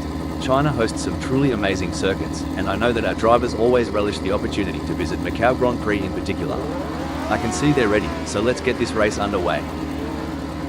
Starting from pole position is the best possible outcome for Martin Tuip. In second place, we have Puppy Dog from Hell. Puppy Dog from Hell will be taking no prisoners today. Coming in at third, we have Chris Ilduke. A strong grid position, and they'll be expecting a solid result today. Sunoiler is lining up 4th. Taking off from the 5th grid slot is the skilled driver, Jack M team. Watch out for Paul Kraus, starting from the 5th grid position in today's race. Megasaurus 55 has qualified 6th. Sitting in 7th is Renopa 99. Rob Keane will be looking to gain ground quickly as they start from 9th on the grid. Tobias Worm is 10th. Joe Yu may have a bit of work to do starting from 11th on the grid. Where can you finish today? D-Max has some work to do from 12th on the grid, but they're not out of the race yet. Starting from 13th on the grid is a tough ask for Eddie G, but they're up for the challenge.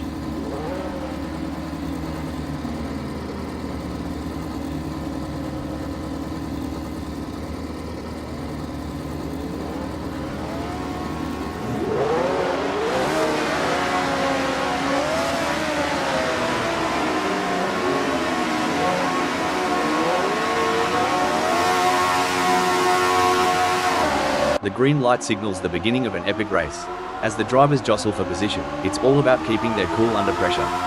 Y'all, this is where the rubber meets the road. Them drivers gonna be hustling to snag the best spot.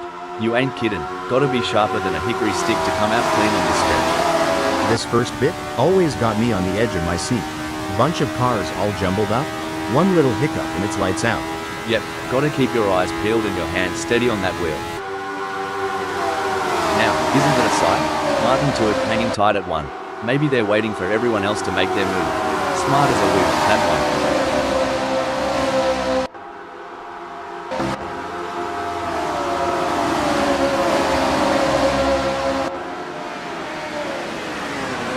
Stone the crows. All Kraus has taken off like a mad kookaburra. Reckon the others are wondering where the bolt came from. I tell you, that's the kind of move that'll turn heads. Let's hope they don't bite off more than they can chew.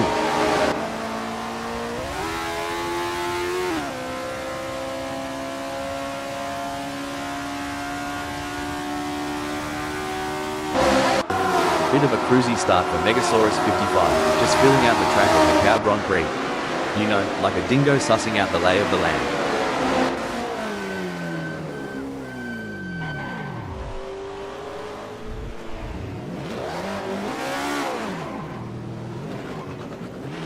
Paul Kraus has nailed the start, gaining places early on. They should be pleased with that.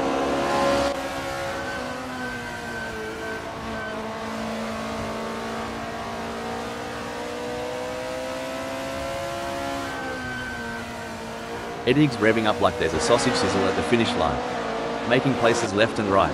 If they keep this up, they might just snag a win today. Pun intended, mate, I tell ya. Eddie G came out hotter than pepper spray. They're gonna have to keep that heat going if they want to finish on top. What a move. Eddie G has moved up to 7th.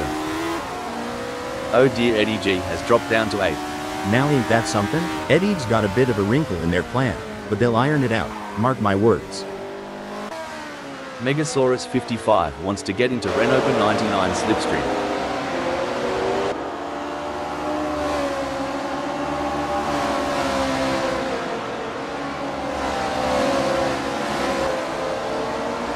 Megasaurus 55 and Renopa 99 have a gap between them that's growing like Jack's beanstalk.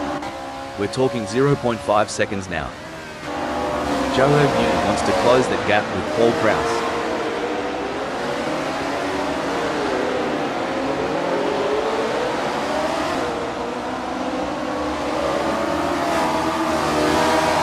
Joe Yu is falling behind Paul Kraus at a rate of knots. They're going to need some serious pedal power to close that gap. Get ready, folks, with Rob tailing this close to D-Max, Black Sands is about to become a hotspot.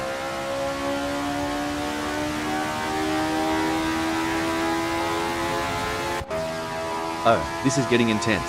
Megasaurus 55 is just behind Renopa 99. With the way Megasaurus 55 is stalking Renopa 99, you'd think they're trying to figure out what they had for breakfast this morning.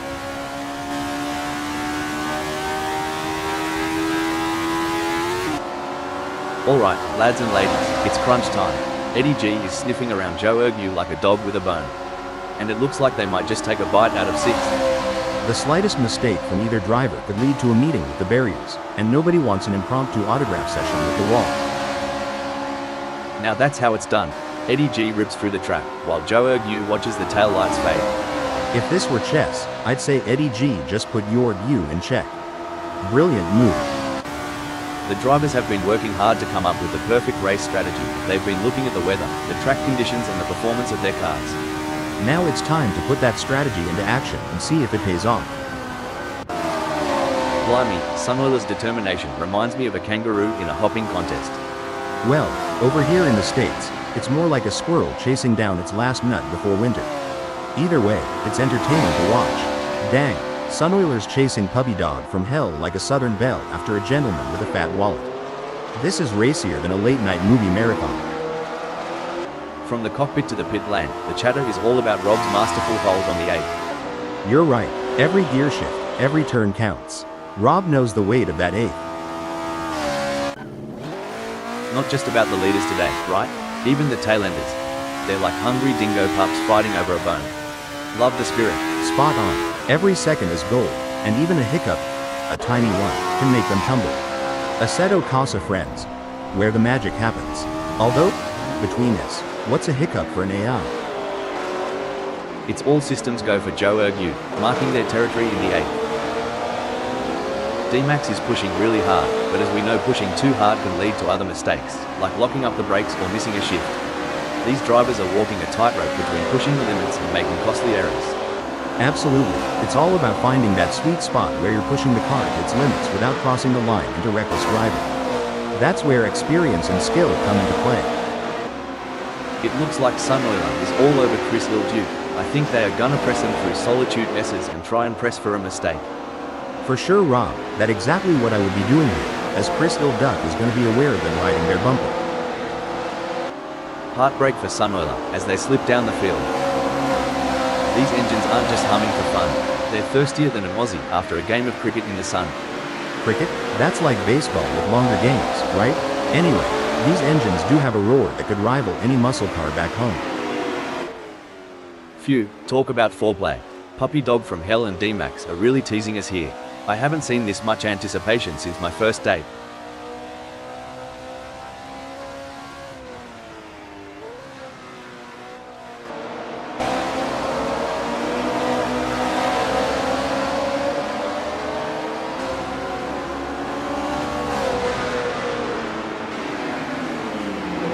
Oh, we've got trouble here. Joe Yu is coming up fast on Chris Duke, but it looks like they're going too fast to make that maneuver.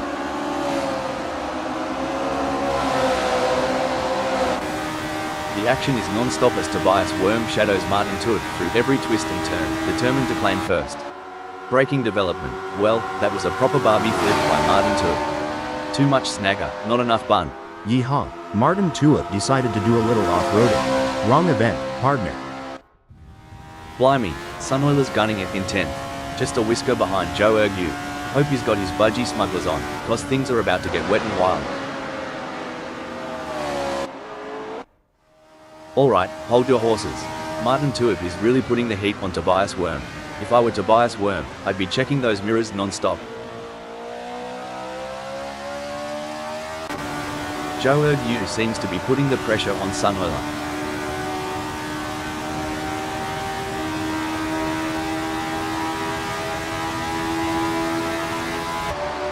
Chris Duke could be looking for a way up the inside of Sunoiler.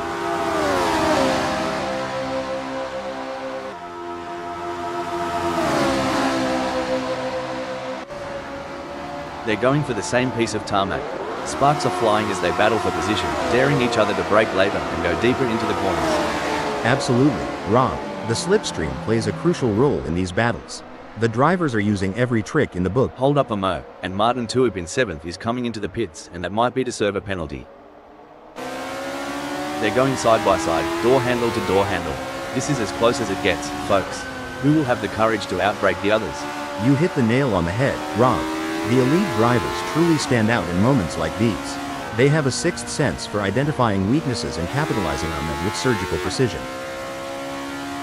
It's pedal to the metal for Keen, while Eddie's still flipping through the radio channels. I've always said, it's not the car, it's the driver. And Keen's proving that point right. How do racing drivers, like yourself back in the day, Hal, train themselves to maintain concentration for long periods of time? Mental training is a huge part of a driver's preparation, Rob. Techniques like meditation, visualization, and working with sports psychologists can help drivers build their focus and mental endurance for a race. There's no escape now. Chris Ilduke is breathing fire and has locked onto Sunoiler's tail.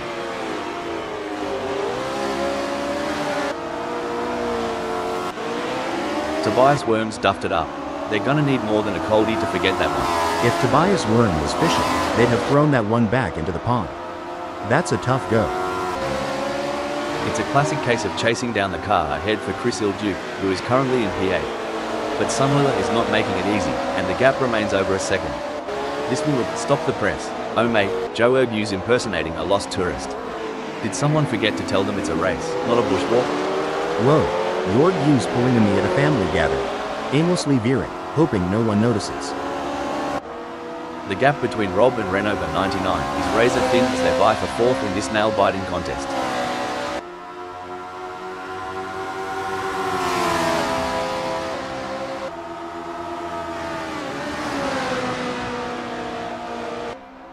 It seems like Rob is struggling. They are not able to maintain their pace. Can Keen refocus and start putting in the lap times we know they're capable of? It's a game of inches now as Chris Ilduke tails Sunoiler closely, ready to capitalize on any mistake. Well, hold on a moment, I don't think that's the fastest way around Macau Grand Prix. We got a close battle as Keen closes in on Renault 99. And the drivers know it too, Rob. They're giving it everything they've got, and you can see them pushing the limits of the car's capabilities.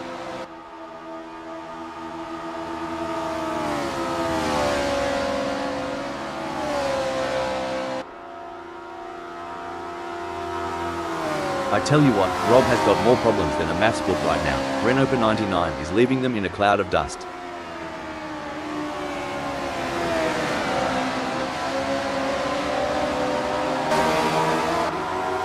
You reckon Paul Krause has got a shot, mate? I'd say it's like trying to throw a football into a moving pickup truck from 50 yards. Tough, but not impossible. Renault 99 wants to find a way round Rob. Hold that thought, hold the phone. Oi. Paul Krause tried to pull a Steve Irwin and wrestle with the track limits. Track 1, Paul Krause 0. Renault 99's more lost out there than I was after a night at the Gold Coast. And at least I woke up with a kebab in hand.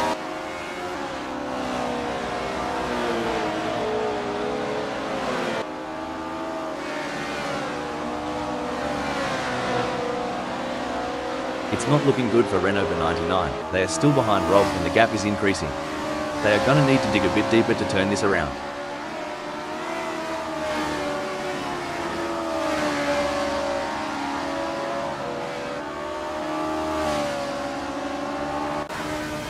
Who needs speed dating when you've got Puppy Dog from hell chasing down Joe Ergu this eagerly?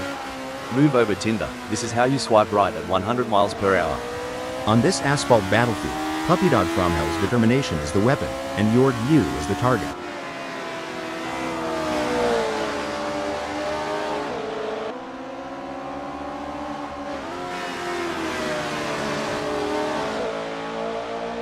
Stone the Crows. Puppy Dog from Hell's managed to trim that gap with Joe Ergu, eh? Must be the slipstream effect on this straight. Or maybe they've put down that beer. Now this is what we call real racing. It's anyone's race, wide open as a Carolina sky. Who's gonna step up and take us to victory lane?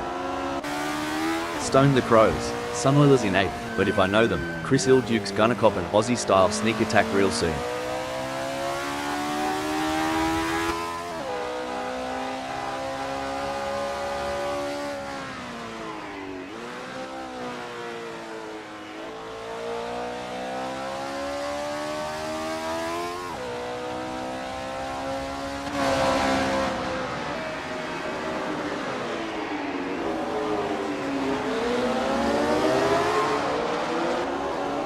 Puppy Dog from Hell is on a mission, chasing Joe Ergu, who's desperately trying to stay ahead.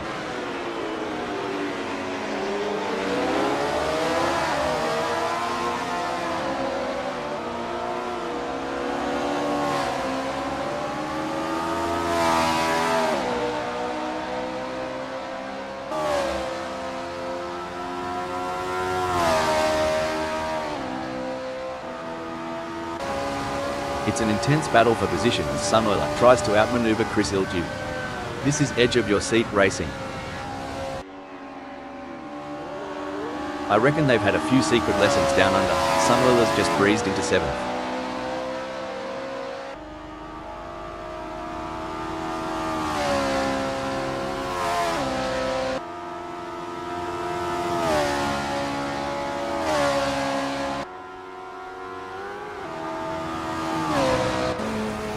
DMAX is so far off pace, they might be better off in a hearse. At least then someone would be pushing from behind.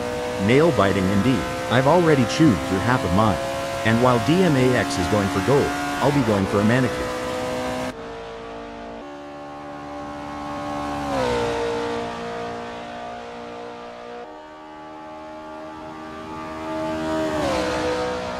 DMAX is on the back foot here, struggling to keep up with Puppy Dog from hell like a dingo after a roadrunner. One thing I admire about Assetto Corsa friends is the sense of community. It's not just about the competition, it's about coming together, sharing knowledge, and pushing the boundaries of the sport. You nailed it. Every time they hit the track, it's a culmination of shared experiences, lessons learned, and an undying passion for the sport. It's heartwarming and exhilarating all at once. I've seen kangaroos jump less than the sparks between Rob and Paul Prous. It's almost like a Saturday night date, but with a lot more rubber burning. Every twist, every turn, it's like a tango at 200 miles per hour. Who'll take the lead?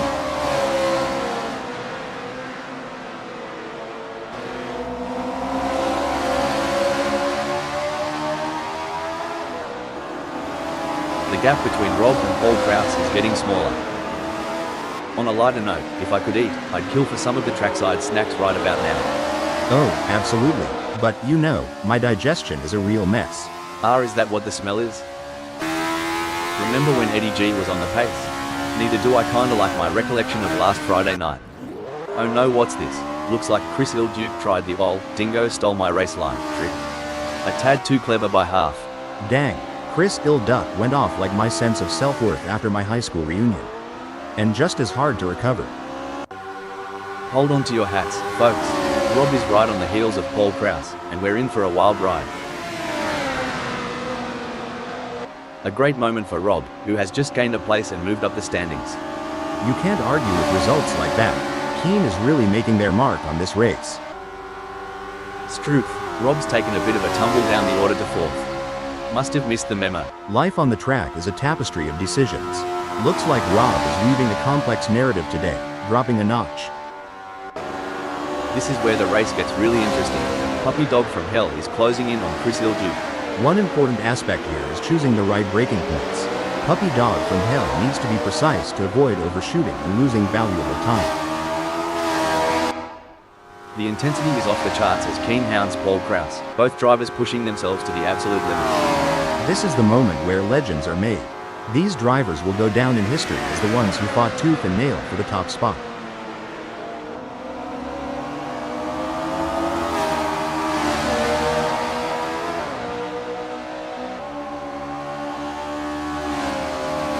I've been going over some historical stats, and the lap records at Macau Grand Prix have been shattered so many times. It's a testament to the ever-evolving world of motorsport. What was once considered fast becomes the norm, and drivers and engineers are always pushing the envelope. Oh mate, Puppy Dog from hell's more out of place than a vegan at a Bunnings sausage sizzle. Time to throw another gear on the barbie. You ever been to a school reunion and thought, what happened to that guy? Well, I'm looking at Puppy Dog from hell, I'm thinking the same.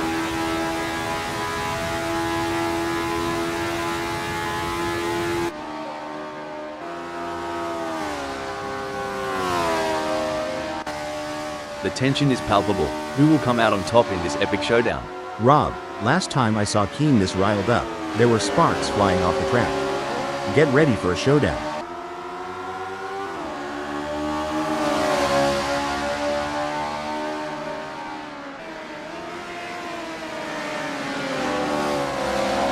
It's not coming up roses for Rob always Keen. They're trailing Paul Prous and the gaps on the rides.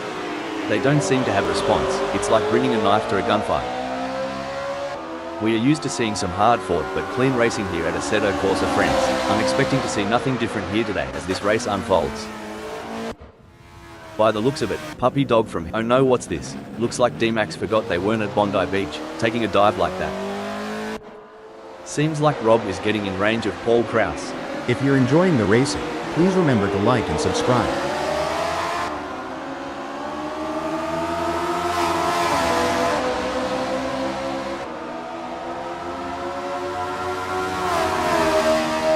Well, I'll be a monkey's Uncle Hal, but Keen's plans have gone walkabout right now. They're having a proper Barry Crocker keeping up with Paul Krause.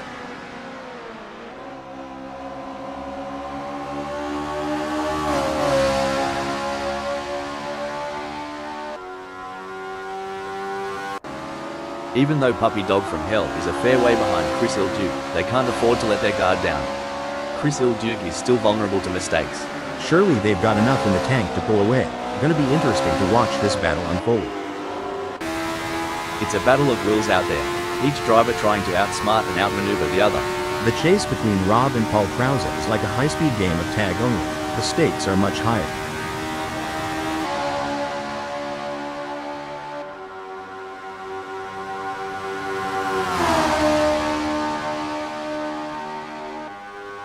Bloody ripper, Rob Keen's just made Paul Krause look like they're on a Sunday drive with that scorcher of a lap. You know, the way these racers manage their fuel is an art in itself. Reminds me of when I'm trying to eke out the last bit of sauce from a Vegemite jar. Vegemite again? Man, I'd rather run on empty. But yeah. Breaking news folks, it's looking good for Keen, who has gained places and put some distance between themselves and Paul Krause. Oh, this is stop the press. Oh dear, Rob Keen has had an incident. Pushing too hard can lead to mistakes, and we're seeing that now. That car is really unsettled as they push for every last bit of speed. It's all about finding the perfect opportunity. Keen needs to stay patient and wait for Paul Krause to make a mistake. Renault 99 is owning the tarmac, confidently owning the 5th spot. Hold on to your hats, Rob is gunning for Paul Krause. Reckon we might see some cheeky moves on the next bend?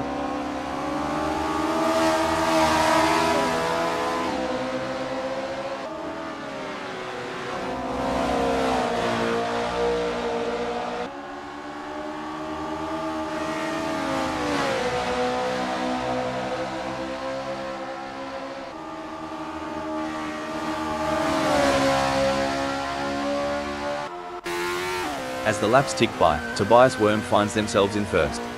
Every moment counts. They're not just driving, they're performing. And right now, Tobias Worm's act from first is worth an encore.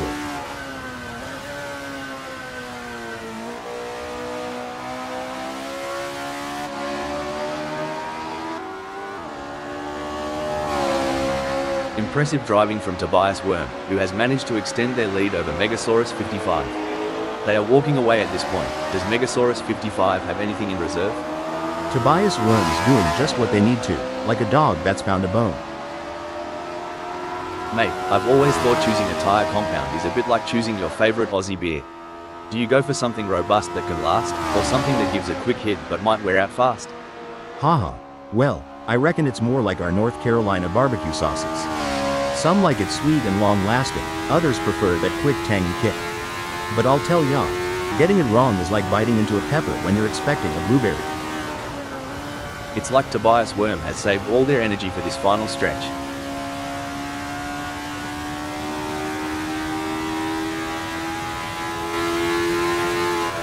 It's all over. Tobias Worm has claimed victory in this race with a stunning drive that will be remembered for years to come. Clearly at the top of their game right now. Some might say that second place is the first loser, but Megasaurus 55 certainly doesn't see it that way. They put in a phenomenal effort and should be proud of their impressive result. Strong work securing second place. Well done. Excellent focus from Rob to secure a fantastic third place on the podium. Fourth is Paul Krause. Taking fifth is Renault 99.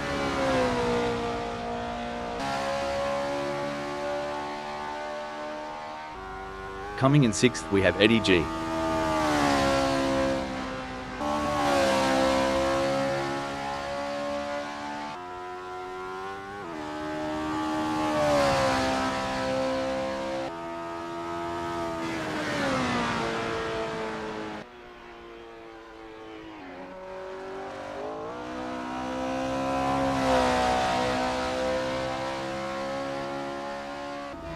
In 7th, it's Sunoiler.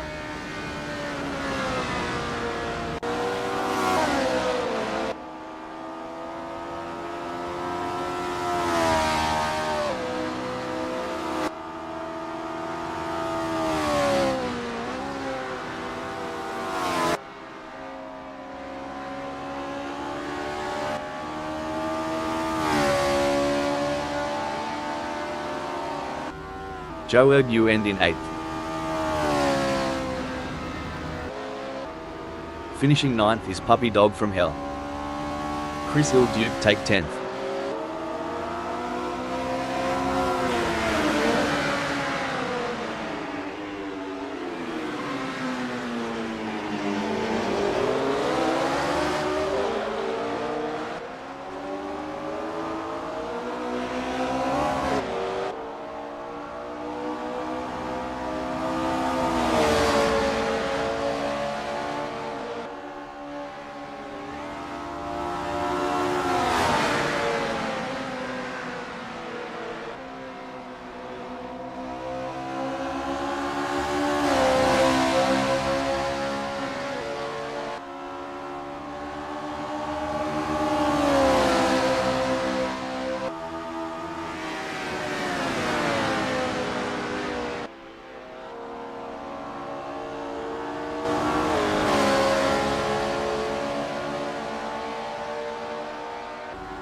D-Max claim 11th. With Jack M Team in 12th.